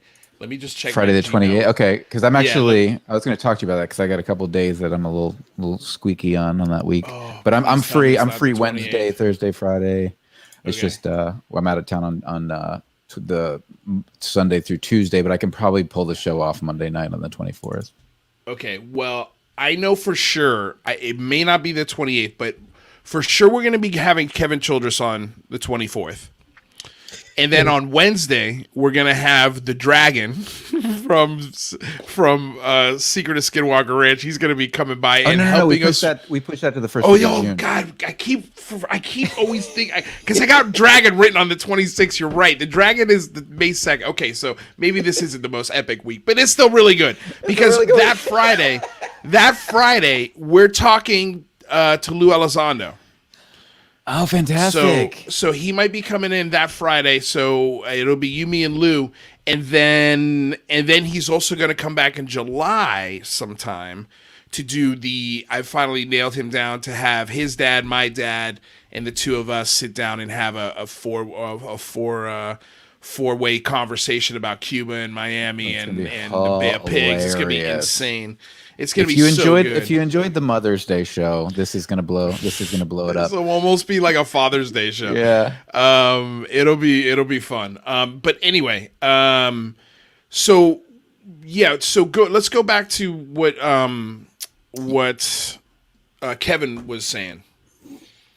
So I mean, what he was saying was that within the DOA, because they have so many black projects, it is hypothetically, one of the best places that you could launder money through, and when I say launder, I put that in quotes because I'm using that kind of tongue in cheek metaphorically, but basically the idea is that if you wanted to run these black programs, if you wanted to, if you found materials and you wanted to reverse engineer, if you wanted to do any of these things, the DOE is the place to do it. And so the DOE is 10 years behind on their auditing system. So for 10 years, they're 10 years behind any audit. So anything that's been going on, nobody knows. Nobody knows what the DOE is doing.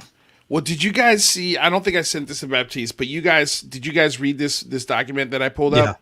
Yeah. Okay, so the first paragraph of this document I found incredibly interesting, and I wanted to read it. So this is from the Department of Energy, Washington, D.C., April 14, 2021. Department of Energy Office of Inspector General releases report concluding a multi-year review of the cooperative audit strategy. Today, the Department of Energy Office of Inspector General released a report concluding a multi-year review of the DOE's cooperative audit strategy. The cooperative audit strategy is an approach to overseeing the cost of DOE's management and operating contracts, including several of the national labs. That's very important. Several major universities. That's also very important. And some department cleanup sites totaling more than $17 billion a year. The cooperative audit strategy was established in 1994 and allows for the contractors that operate these facilities, rather than an independent entity such as the Inspector General, to conduct internal audits of the costs submitted for reimbursement from the DOE. Yeah. So I can tell you exactly how this works because I just went through this entire process. Hey, I'll be right back. Go ahead, Jeremy. Yep. So to begin with, this actually kicked off in 1992, but it took the DOE 2 years to actually get it. Well, it took them 2 years to implement it. So they started developing the plans and the processes and the procedures. So they had the comptroller, they had the contractor manpower administration agency, and a bunch of other ancillary departments that all came together in 1992 to create the framework that they would implement in 1994. And basically, in a nutshell, the way that this happens is, let's assume that there's a company called Acme Research. And Acme Research is doing something on zero-point energy modules, right? So the government issues a request for a proposal.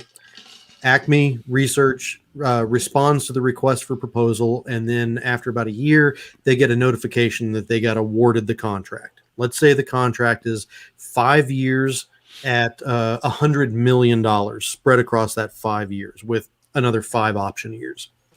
This cooperative audit agreement, instead of Acme Research ever having to worry about the IG crawling up their tailpipe, this cooperative audit basically tells Acme Research that they have to do this one thing. Every year on January 31st, Acme Research will have to submit their annual audit report. Now, their annual audit report is simply a report saying, hey, we looked at ourselves, we found a few problems, these are our corrective actions. That's all it's going to say. The Department of Energy has set out a requirement that requires that Acme Research certify, or at least really pinky promise, that their annual report is accurate. There's no oversight on the report. The DOE will take it at face value. Whatever Acme Research gives the DOE will swallow it. So what happens is, and the reason the DOE swallows it is not because that they're taking everything on face value. The DOE has actually put an individual into the rooms of Acme Research. So there is a DOE employee sitting at board meetings, reading emails, looking at the correspondences between, Fred, Tom, and Jim when they say, oh crap, there's a problem, we're going to have to solve it. And that, the process for the solution goes into their research and the report that goes to the DOE. So the DOE employee sees all of this. So that seems to be a good thing on the surface, but it's not, because after about 5 years of, this guy, let's call him John, from the Department of Energy sitting in with Acme Research on all of their business meetings and all of their development meetings and all of their audit meetings. Jim lets Acme know, hey guys, I'm leaving the Department of Energy now. And Acme is like, oh crap. Hey, why don't you come over here and have a seat on our board? So now Jim, who has 20 years of experience with the Department of Energy and knows Acme Research really well, is now sitting on the board of Acme Research, telling Acme Research, okay, well, the DOE is not going to look at this. They are going to look at this. They're going to want this question, and they're going to want this response, right? So Acme is now paying Jim a whole lot of money, and Jim is now telling Acme how to get around regulatory environment policies at the DOE. So what this letter that you brought up on the board is doing is killing that. It's getting rid of that corrupt policy and requiring that Acme Research now has to be beholden to independent audits of the IG. There's no more of this backdoor cronyism crap that has been occurring for decades. That's huge. That's it's huge. It's huge. But here's the thing also, if they find fraud, if they do find that dollars were actually spent on black projects. This isn't about dollars.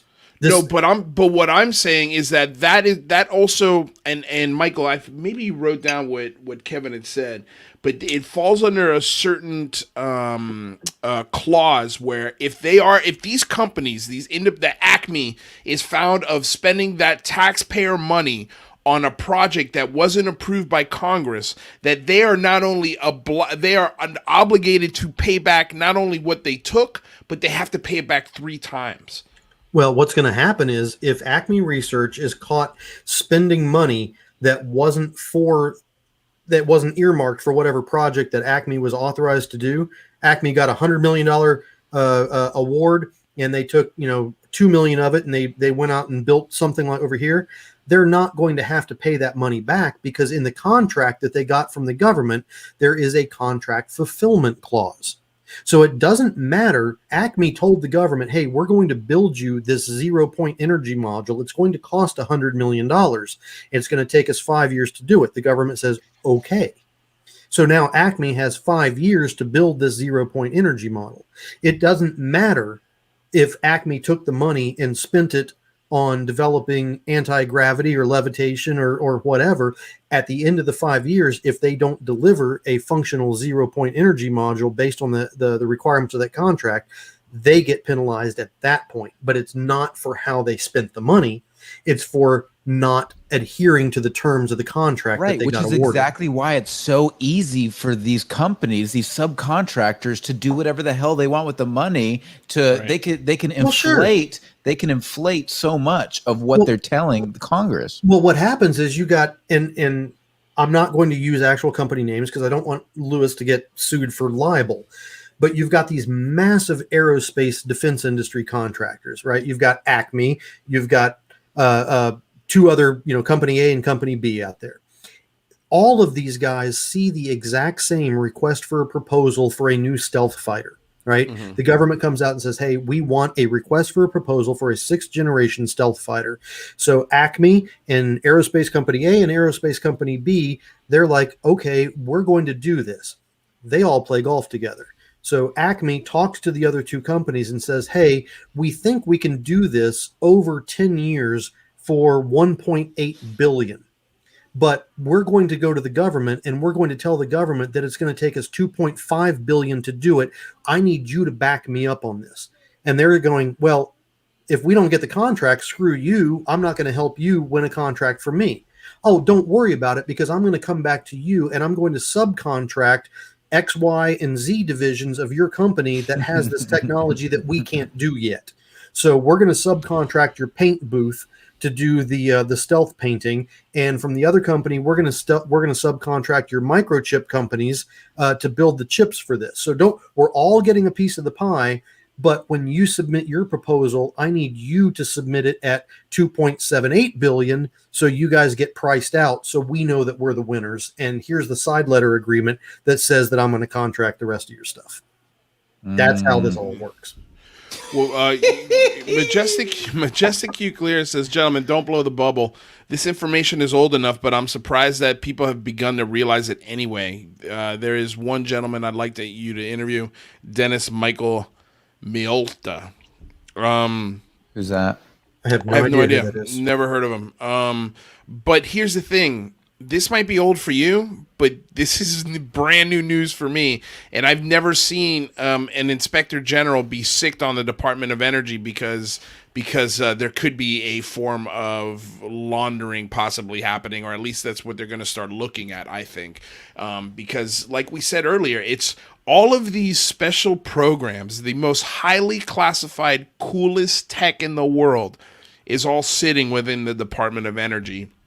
And the Department of Energy also runs, like I said in this, national labs, major universities, and some department cleanup sites. Well, this is why I I'm always say going to hit you with something that'll blow your mind. Yeah. Remember the dates that I gave you. 1992 was when this cooperative audit process was started to be penciled out. It was implemented in 1994, right? What happened in 92 and 94 and 98 with foreign purchases or sales of uranium? We're talking about Saudis? We're talking that the United States government sold a lot of our uranium to foreign countries at the exact same time that the cooperative audit agreement was being drafted and implemented. Right. And it all goes back to the Department of Energy. So you think they were trying to rush through some of these sales to make a buck before the audit? Before the audit was penned?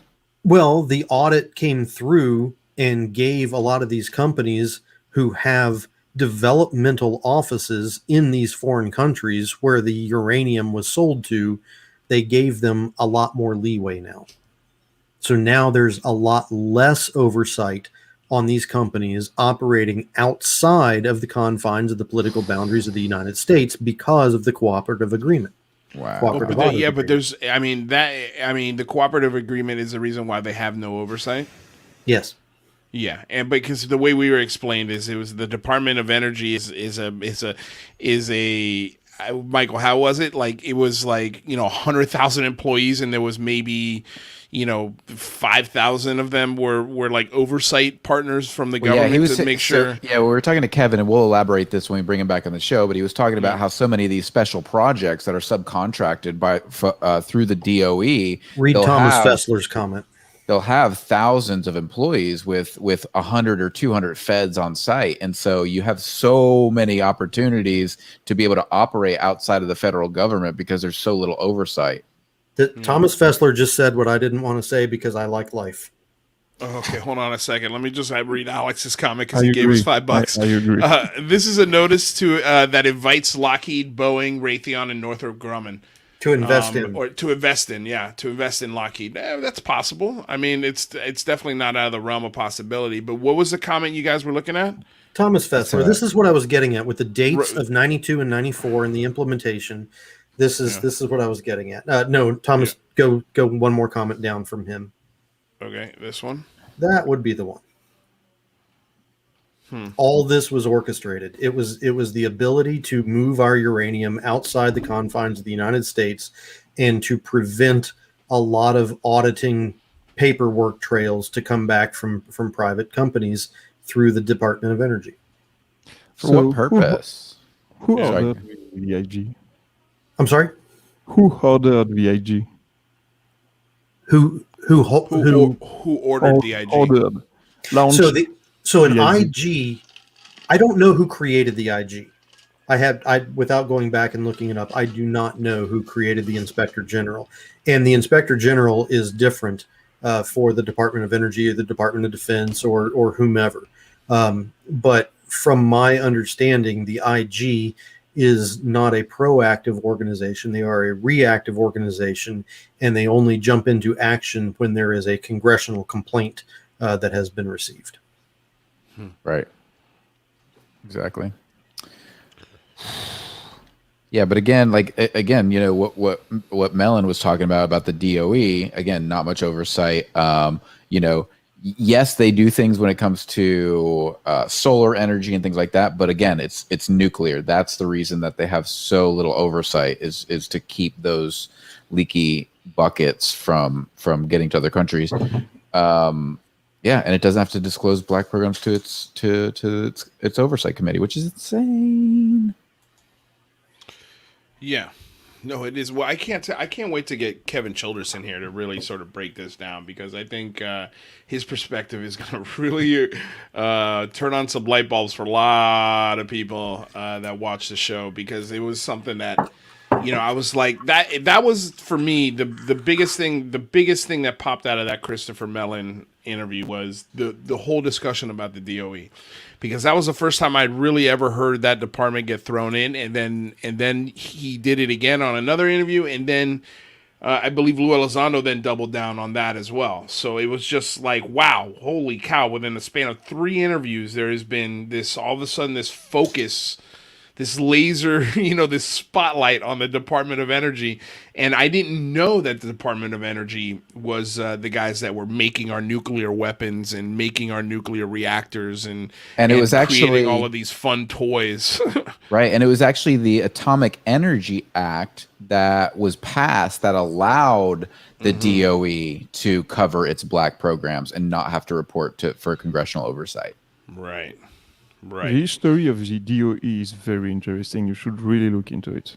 You can go back to Project Manhattan, no problem. Very interesting to read. Yeah. Well, what is the most interesting to you, Baptiste? It sounds like you've read about it. I'm just kind of learning about the Department of Energy, so if you could enlighten us maybe a little bit. It's like the black vault. It's the black vault. It's very hard to get in. Very few people talk about it. But if you read the literature, it appears. It's at the end of the sentences, and the author don't want to be killed, so he stopped the sentence.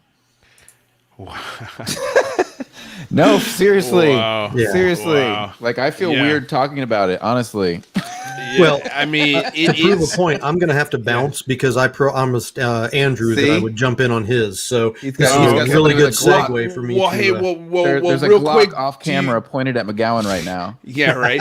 Real quick, before you go, do you want to do the McGowan mouth off? I really got nothing today other than the IRS, and I don't want to get into that because my blood pressure would just taxation is theft. Damn it. There you go. All right. The All right. McGowan Mouth Off has been brought to you by Jeremy McGowan. It does not necessarily reflect or express the opinions of the Unidentified Celebrity Review.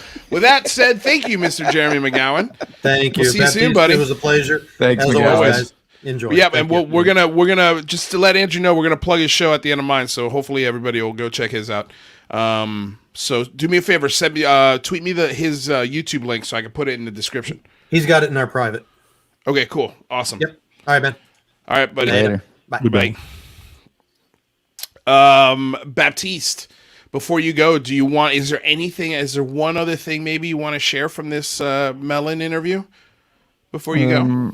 It's not groundbreaking. There is the last 15 minutes. Everybody should hear the last 15 minutes of the podcast. You have the whole plan for the next few years to come. Go listen to it. But what really interested me was in the other interview. He talked with the astronaut Verst about the cultural problem of miscommunication and how it was embedded inside the Department of Defense. And he used an outside analogy to the NASA with the Challenger and Columbia crashes. And it was really interesting to see that it was the lack of communication that caused all these problems. And it's the lack of communication that is causing the UFO problem. Yeah. Well, I'm hoping the Inspector General really reveals more than anything just a glaring obvious fact that the information that's coming out or is being stifled or not shared properly or it's inefficient.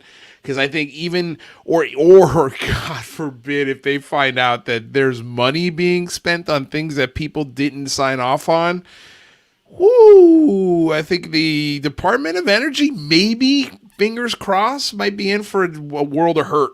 I'm hoping, man. I'm hoping that the Inspector General goes back to Congress and says, "Okay, there's something there. You guys need to look into this because there's something going on."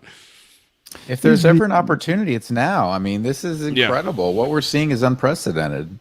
Yeah, it is. It really is. Is the outcome of the IG public? You will know about it? Yeah. Oh. I don't know. I don't know. No. Yeah, I don't think we're going to get a public anything. But what will happen is that I think that the IG will go to Congress, and then what might happen out of that is a brand new committee might be formed that directly deals with the UAP information in direct relation to the Department of Energy. That would be cool. But I don't know. We're going to get those kind of finer details from Tim, not Tim. Kevin Childress. Yeah. Once he comes on, we're gonna get some of those. Hopefully, look at what idea. Alex said. Look at what Alex said. Congressional oversight doesn't kick in unless the contracts exceed 30 million, I believe, which is how certain projects get through. Just make the contract 25 million. That sounds very similar to OSWAP or ATIP, doesn't it? Yep, it does. It does. But we're not talking about millions. We're talking about billions. Right. That's what we're talking about. So but if you have a lot of small contracts and you keep them under, you can do a lot of damage. Yeah, you can. But I mean, how many different departments would you have to create to get $1 billion if they were $29 million departments? No, you're right. I think the major, as you were talking about earlier about the money being pushed through, it's the $1 billion contracts they're saying is going to cost $2.5 billion, but actually only cost $1.5 billion. That's where they're getting all this slush money from, if that's the case. Right. But it's much easier to get I can be Harry Reid and start an ATIP program for 22 mil and avoid congressional oversight. Right. Oh man! To go back and check, but I think the Project Manhattan worked like that. You have every little part was building a piece, but nobody knew they were building the atomic bomb except a dozen at the high top. Exactly. And that's why the Atomic Energy Act was passed. And that's what is ultimately creating this huge, this huge inability to look inside the DOE. You're exactly right. Wow. Fucking nuts. Good night. All right, Baptiste, thank you for stopping by. What time is it in France was always right an now? enlightening. 10, 11, 12, 1, 2. Is it 2 in the morning? 3 a.m.? 3 a.m. Wow, You're a beast. Dude. You're a beast, Thank you for stopping by, man. I always love your perspective. I'm about to record my own episode for tomorrow. Oh my God. Good night. Oh my God. Good night, man. Have a great night. Thank you. Lunatic. He's a lunatic. Fucking criminy. Dude. We're gonna take calls for the last 8 minutes. Let me put real quick the link for the so you guys can come call us if you want. Mikey, I got a question for you. Yes, sir. Should we keep doing these shows at 7 p.m. Eastern? Would it be easier for you if we moved it an hour back? An hour later? Yeah. What would be better for you? I mean, 7's probably the best for me because I can do 7 to 9, no sweat. Right. I don't know if I was asking because I was like, well, does Michael want to kind of hang around the house and maybe put the kids to bed? It's closer to 8 o'clock. And my kids are 8. My kids are almost 18 years old. Okay. All right. Well, they don't have a bedtime because I had a bedtime at 18. I had to be in bed by 8:30. Shut up. You did not. I'm like, nope, they don't have bedtime. No, my twins are 17. My kids say no, but like 7's great for me because I'm just getting done with work, and then I still have after 9 I can go hang out with the missus and we can chill for a little bit. So 7 and 9 is just is perfection for me. All right, well then I just wanted to make sure. So I mean, real quick, if you've got better, no, not at all. So guys, that's the link to check out, to come chat with us if you want here in the last 5 to 6 minutes if you have any questions or anything like that. Alex Garcia, dude, we love this man. The guy, I can't wait to talk to him. I think we were having a conversation on Wednesday. But is he coming on Wednesday? Who's gonna super chat if he comes on? No. He's not coming on the show. We're gonna have a meeting with him about the the what is I have no idea what you're talking about. not the delegation, Oh, the super PAC. super PAC. I knew it. I wanted to say super chat, but I'm like, it's not super chat, stupid. It's super something. The super PAC. Super PAC. Right. That's so cool. he wants to talk about that. He also had a killer idea about. Why don't we bring him on the show to talk about it? No, we definitely can. But we also wanted to talk about possibly interviewing Lou Elizondo in Spanish, because he had a pretty good point that he doesn't have any interviews in Spanish. That's I don't great speak idea. Spanish very well, so I think what I might have to do is find somebody who can do that. Maybe my dad can do it. I know he could definitely do it, but I'm curious to know. I mean, ideally we'd want somebody who could speak Spanish and also ask him questions. You know what I mean? Like that are good questions. So that way, the Latino community can get as many details as they can in an hour. But No, I think it's a killer idea. So we do have a caller. You ready to say what's up? No, wait. Nope. No, hold on. No, wait. Ooh, that's the one we should do for the callers when they come in. What? No. God, no. That's Why? a terrible sound. You don't like that? No, it sounds like they could be awful. No, Like, that's like a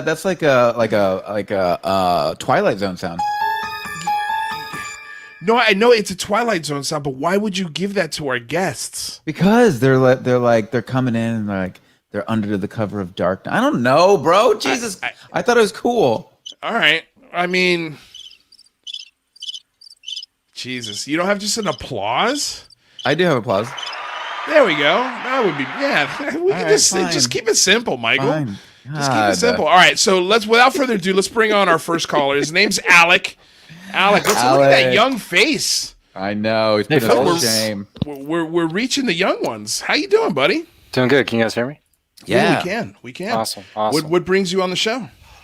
Just wanted to say hi and talk about this IG report a little bit. It's very exciting. Yeah. Very exciting, right? Dude, it is probably the most exciting news that this community has had, I think, since 2017. I don't think people are really putting the significance on it that it deserves. I think that's definitely right. I don't know. The Marco Rubio sneaking in the report into the omnibus bill in December was pretty big. This is kind of on the same level because the rumor is that the debrief reported is that this is coming from the Armed Services Committee, which would mean that a second Senate committee is now looking into this outside of the Senate Intelligence Committee. So multiple Senate committees are getting involved. And the other thing is that the chairs of the Senate committee, the Armed Services Committee, have not yet come out one way or the other on this issue. They've not been public about it. And I've reached out for comment to these offices. I have friends in these offices, and nobody's talking. Nobody I'm just getting walls are being put up left and right. Interesting. Well, wait. So you have friends in the offices, and they're not you're saying they're not getting information, or I'll ask about this kind of casually. Oh, they're not talking to you, and they I just occasionally I'll reach out in an official capacity because I do write about the UAP subject. And where do you write? Where do you write? Where do you write? Daily I was just Caller. about that. Oh, the Daily Caller. Where's that based out of? DC. Oh, wow. Yeah, I was gonna say, why would you be calling? Look at this young, cute little kid here. Why is he calling? Why is he calling any subcommittees or committees? He's got contacts where? Yeah, damn, dude, this is amazing. We might have to have you on a little more often, kiddo. So you're getting walls, you said, being put up. But it's interesting to say that you now think that there are, and I didn't get to read. I know you had passed the article to me earlier today, Michael. I don't know if you read it, but I didn't get a chance to read it. But is that the article we're talking about? The one that was dropped today by, was it Micah Hanks? That's not the article I sent you earlier today. Was I was just showing you Kevin Childress was quoted in. Got it. Yeah, oh, a different. Yeah, okay, in the debrief. Got it. Okay, so which article are you referring to that says that the Armed Services Committee might be might be interested in this. And that's, I mean, you're right. If that is true, now we have two committees that are very much might be pushing for this. Well, the but IG, one has been public and the other hasn't. maybe you could clear this up, Alec, because I believe the IG reports back to the Armed Services Committee, right? So that was what the debrief reported initially. That's what Tim told me as well on our interview. So here, let me drop the link and here somewhere if I can. You can put it in our private chat, or I don't know if you could put it in the. I just put it in the general and the perfect. main. So that was the initial reporting that I saw, and that had the rumor, the unsourced, or I'm sorry, didn't name the source, but just sources say is representative, so an anonymous source. And I haven't been able to confirm that yet, despite reaching out to several senators' offices who sit on the Armed Services Committee. Okay. And I know some people that work in these offices, and every time I kind of like ask them casually about this, I typically just don't hear back, as opposed to when I say, hey, you guys want to get drinks? And they're like, yeah. This is how DC works. This is how it works. You get drinks with people. That's how you scoop. That's true. That's very true. But then if you get drinks with like somebody, you can't report it. You can't report on it, but you can get But that's the thing. Like, but you you start can build pulling at rapport. strings, you can learn who's to talk to next. It's true. That's true. Damn. We should. This Alex should be our new on the ground DC correspondent. Dude, anytime you want to correspond, be our correspondent here on the Unidentified Celebrity Review, you got an open door, my dude. Because if you're making phone calls to these offices and they know you by name and face, please, anything you could share with us would be helpful in this, because that's the first I've heard it. I mean, I haven't, dude. Reading has just been so difficult these last 3 weeks, but. Any chance I do, I try to just cram in what I can, but I haven't heard that the Armed Services Committee is now applying the pressure. And now, so let me ask you this, Alec, have you dealt with this before? Have they been more open in the past on this topic, and now all of a sudden walls are coming up, or have those walls always been up? They've pretty much been there. Pretty much the only office that is like willing to talk about this is Rubio's office, and he's been actually pretty forthcoming about it, which is surprising that it's coming out of Rubio, who was previously a presidential contender. Right. So, but other than him, everybody has their own things that they're worrying about that to us probably don't matter as much. The political crap that's going on. So. What beat do you normally cover, Alec? I typically, I've recently transitioned to just focusing on UAP, but that's kind of like my side gig. I have a day job that I do that I don't talk about, but that's Is it worth talking about or no? No. That's okay. That sounds like my day job. Hey man, I built everything. I built my entire company that I have now while I was a restaurant manager. So don't sweat. Yeah. I just work in kind of the DC area, but that's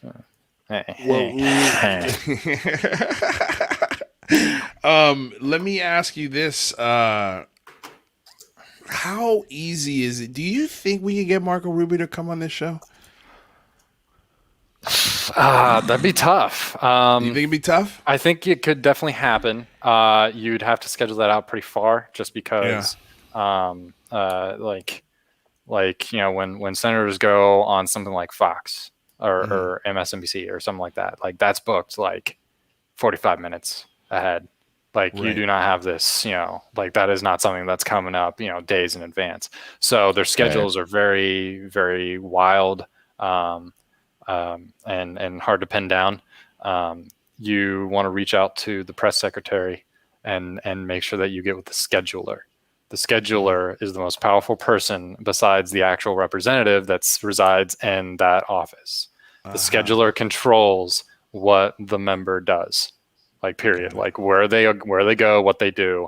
That is all up to the scheduler. So make sure that they put you on the schedule. What kind of candy does the scheduler like? Can't bribe. They're technically government officials. Yeah. So I would discourage trying to bribe patty. them. No peppermint patties. No peppermint patties. Okay. All right. Well, I just figured I'd ask because my line was going to be like, "Hey, you know, Rubio's Cuban. I'm Cuban. You know, Hey, we both sometimes like that the works. Miami Dolphins." Sometimes that stuff works. He did an entire interview about UAPs with a Miami Dolphins polo on, and I was like, "This guy is Great. loyal at the least." Yes, You know, like- B. Cuban B. All right, well, Alec. Yeah, and live might be a little bit harder too, unless you just do like a pre-recorded segment and then kind of air it live. That might be better. It's I mean, it's up to what's going on in that kind of month, that chunk of month. If you get him on a recess, that could be easier. But then he's probably in the district doing constituent work, so it's tough. All right, well, maybe we could talk a little bit off air, and maybe make that happen because I think if we could tell him, hey, we've had Lou on, we'll now be 3 times. Hopefully by the time he comes on, we've had a lot of credible folks stop by and say hello. We could tell him Gaddy Schwartz follows us on Twitter. Yeah. Tell him also Eclectic too. Tell him a crypto DJ follows us.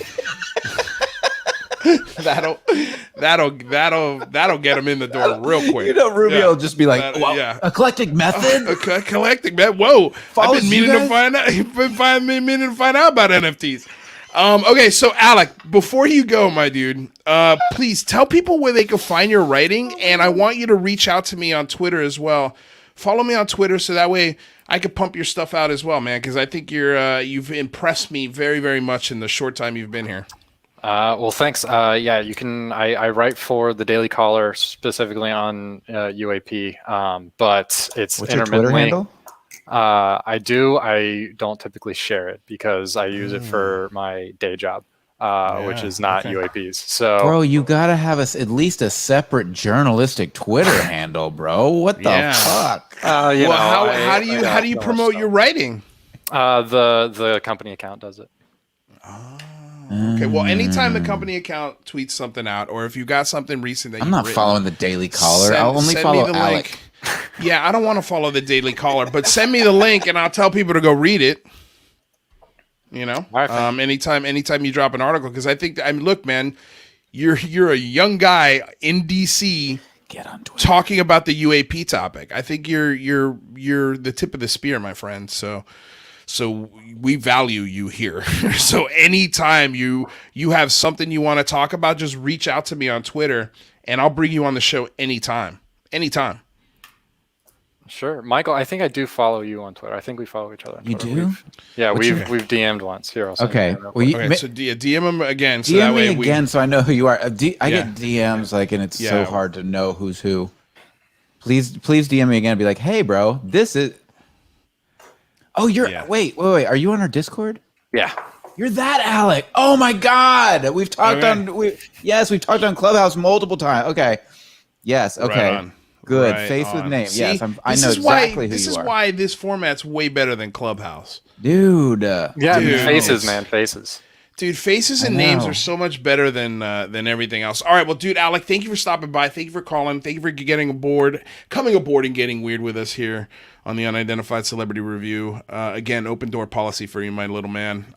Sorry, Luis. I keep calling him a child, and for all I know, he could be 43. But I'm 72, man. Benjamin Button. I don't know. Now that I've got everything put together in my head, Luis, Alec was on our panel with Eclectic Method on Twitter when we did the Twitter thing. Yeah. Okay. Yes. Yeah. Yes. Okay. So definitely tell Rubio about Eclectic Method, because that'll get you an interview, and then that also might get us one. Yeah. That'll get the interview. I love it. All right, my man. We'll see you soon. Take care, fellas. Later, Alec. Good to see you, brother. Nice to finally meet you. Be All right, later. Dude, that was cool. Oh, that's awesome. That was cool, dude. That kid's cool. Yeah, I've been following it for a while. We've been going back and forth for a while. I had no idea. I was like, oh, Alec. This world is wild. Dude, it is wild. It is very, very wild. It's yeah. Yeah, we need to pull out. I need to go pitch Alec to the debrief and be like, you need to scoop this young man up. Yeah, no, that was insane. Fuck the Daily Caller. Yeah, Daily Caller. I mean, I don't think, does anybody at the debrief have anybody in DC working the ground there? Nah, don't give him to the debrief. He's now our reporter. Why am I going to give it to the debrief? Why would I do that? Well, I'm not aware that we have a news magazine here. Do we have a news magazine here, Louis? We do now. We got boots on the ground in DC. Our lead investigator. Yeah, Alec. Alec, we don't have a last name. We're not going to give you one. We're not even going to give you his Twitter handle. But just know he's got his boots on the ground. His ear to the railroad track. Just he's ours, dude. He's not going anywhere. Oh my god. He's not going what anywhere. A beast. Alex the man. Okay. So Michael, what are we talking about on your show tomorrow? Oh, dude, I've got some cool breaking tech stuff that we're gonna have a cool panel. We've got some cool breaking tech. Have you seen this video of the UK Navy guy with the jetpack yet? Yes. Oh my god! I've seen this jetpack. This jetpack has existed for a little while now. Has it? Yeah. Well, Adam Savage did a cool little Adam Savage thing with the jetpack. He built an Iron Man suit with it. Oh, I saw that. That was so That's so sick. Yeah. Anyway, tomorrow's focus is technology, breaking technology. We got a ton to share with you. And then, as we talked earlier about, in this conversation, as we talked about, the future of technology and solid state UAPs. It's all overlaid together in this show. So make sure in the description, go ahead and go to the description right now, click my Linktree, go to the Singularity Lab, subscribe, ring the bell, because you don't want to miss Luis on the Singularity Lab tomorrow with an esteemed panel of guests. We're going to be talking about breaking tech and some cool overlays with the UAP phenomenon. So we'll see you there. Yeah, it'll be fun. Last week's conversation was insane. Oh my god, dude! And I gotta tell you, man, I'm so happy we broke up these shows. It's a lot of work. Oh god, right? Dude, it's a lot of work. Doing 5 shows a week would be insane. It would be insane. Yeah, I could do it. Right. But it would be. I'm glad that 2 days a week I don't have to really do anything but show up. Yes. And so for me, 3 days a week. Yeah. So I just show up here. Yeah, I'd still give you some work though. You do. I have to take notes and report back, so that's all right.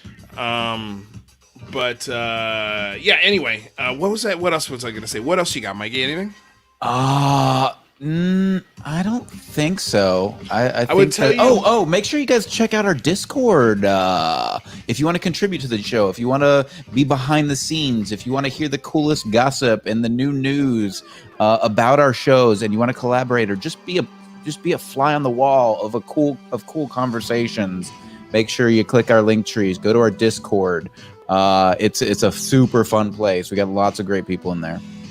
Yeah, the Discord I've put in also in my Linktree, so you can check it out there. The Discord is cool. It's cool. It is cool.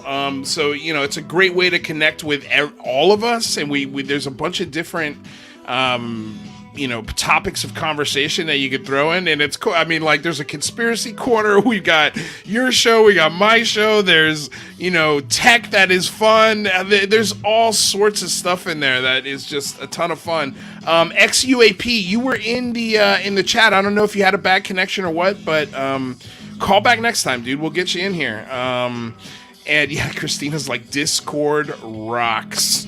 She's the one. Christina's the one. I wouldn't even be on board with Discord if it wasn't for Christina. She's like, bro, you need to get your act together. Yep. Get on Discord. And I don't know if y'all saw that we showed the commercial she made for the Singularity Lab yesterday here on this show. But if you haven't seen that, go over to Singularity Lab. Check that out. Her work is brilliant. Lots of amazing stuff coming your way. Man, God, this year.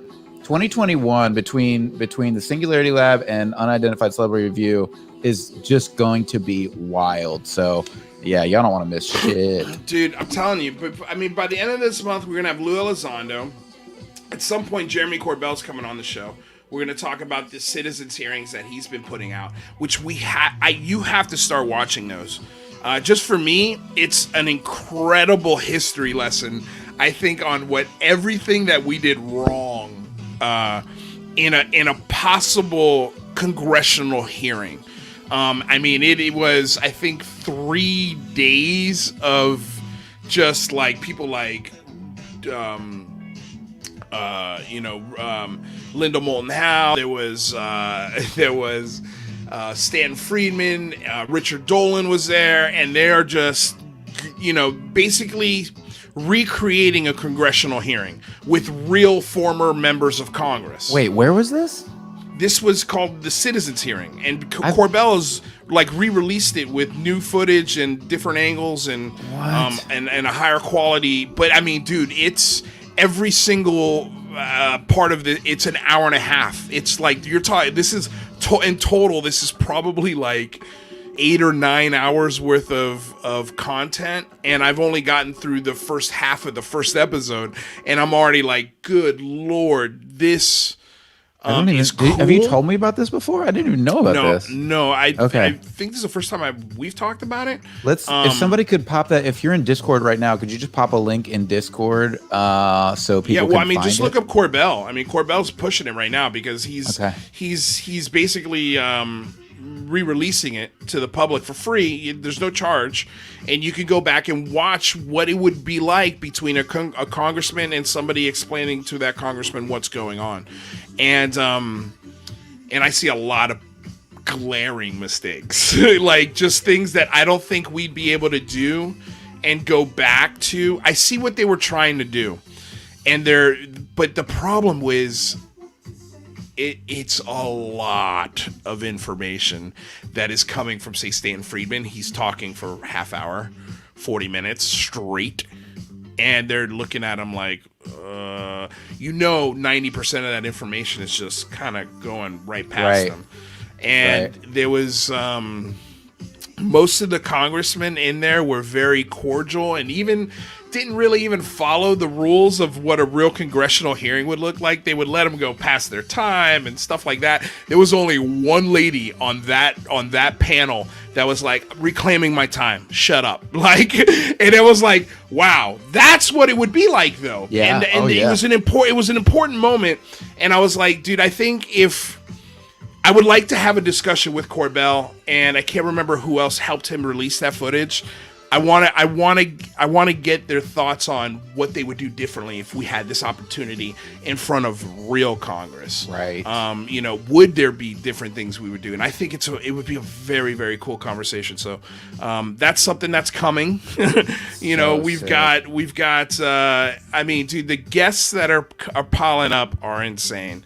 And some of the things I think that are going to be happening here within the next month or two, I think are going to be insane. They're going to be huge revelations. Not, we got the ship, we got the bodies, but something along the lines of, the Inspector General's looking into this now. Like big political steps. Like, I just love that we heard, now we've got possibly, the Armed Services Committee looking at this.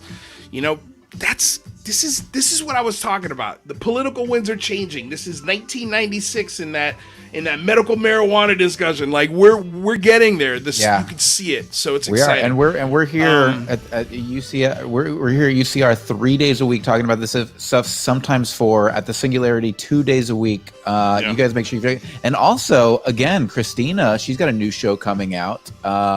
So make sure you go follow Cristina at Paradigm Shift so you can be aware of when her new show comes out. All of the people that you should be following are listed right here, right down below. All of our friends, all of our people that are putting on content that we think is good and that also contribute to this show, they're all down below. So if you like Cristina, if you like Michael, if you like Baptiste, if you like, Jeremy McGowan, whoever, Jazz Shaw, all of those people are down below. So click their links and please go follow them. Before we go, of course, thank you everyone who was here today. Zofa, Internet, UFO Database, Anonymous Rex, Cristina, thank you for being in the chat. I love that she's also like our moderator in there. XUAP, Kevin Childress. Yo, Kevin Childress stopped by. What's up, Kevin? We can't wait to have you on the show, man. We were talking all about the IG today. So we had a bunch of fun people in the chat. So first of all, thank you to you guys. Thank you for the super set chats you're sending. Thank you for all of the love and the support that you guys have been sending my way. I'm still driving a Lyft, but I'm doing it less than I was before. So that's because of you guys. Because of you guys, we can do shows 3 days a week, 2-3 hours a day. We could bring you Mother's Day episodes. We could do all of these crazy fun things that we're doing. And the more you guys support us, the more we just give to you. And again, nothing's hidden behind a paywall. Nobody gets any special access. Everybody gets all of the information at the exact same time. Doesn't matter if you're Mom, Michael, Lou, Jesus. Don't matter. So thank you guys so much. Before we go, BlueMarlinChronicles.com, purveyors of the world's finest fishing tackle since 1995. Want to say thank you to DOS Tapes. They provide all of the tunes that you hear on the show, which, by the way, I need to get their video up and running, so I got something to switch to.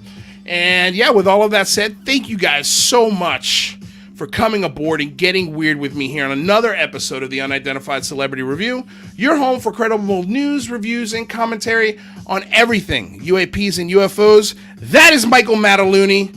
I am Luis Jimenez. Thank you guys so much for coming aboard. We love you very much. We'll see you soon. Peace.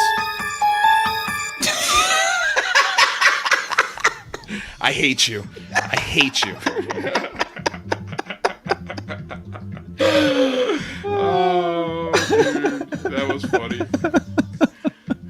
Unbelievable.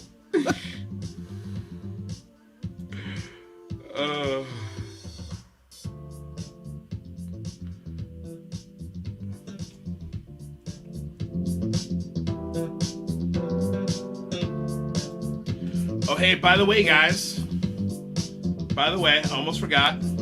I'm going to put in the link for Andrew Hall's show that's happening right now at Dead Hand Radio. So go over there. If you guys are bored, you want to watch something else, you want to support one of the cool dudes that helps us with the show, I am popping his link in the description below.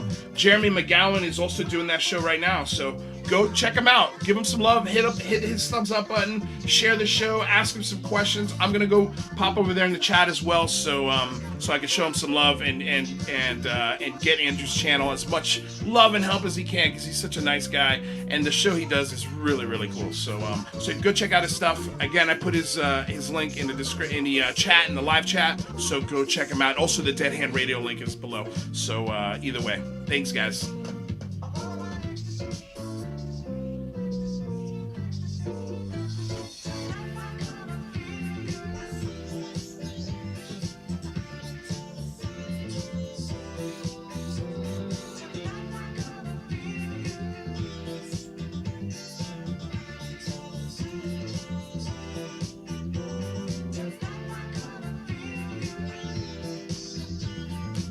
Only 12 likes? Hit that like button, baby! Hit that like button!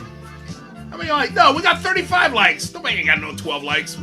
You guys are liking it. I knew I could trust all of you. I love you all. Thank you.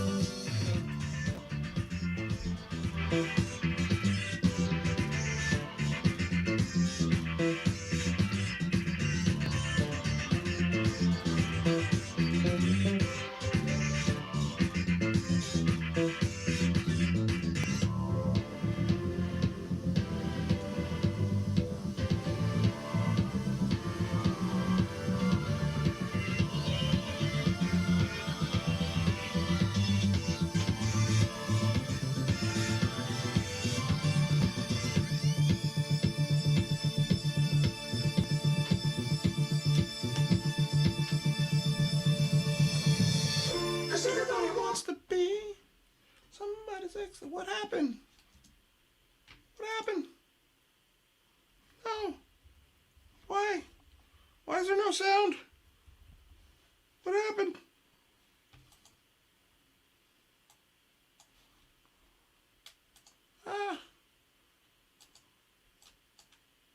Interesting.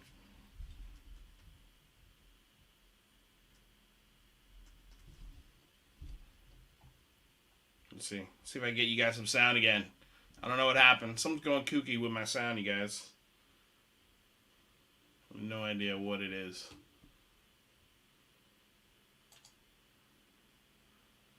Oh, that could be why. I think it's because I took...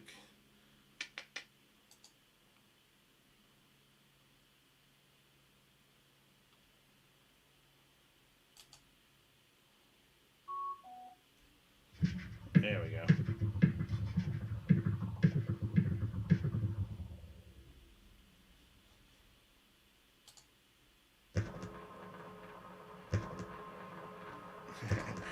I know I got a hot mic, Cristina.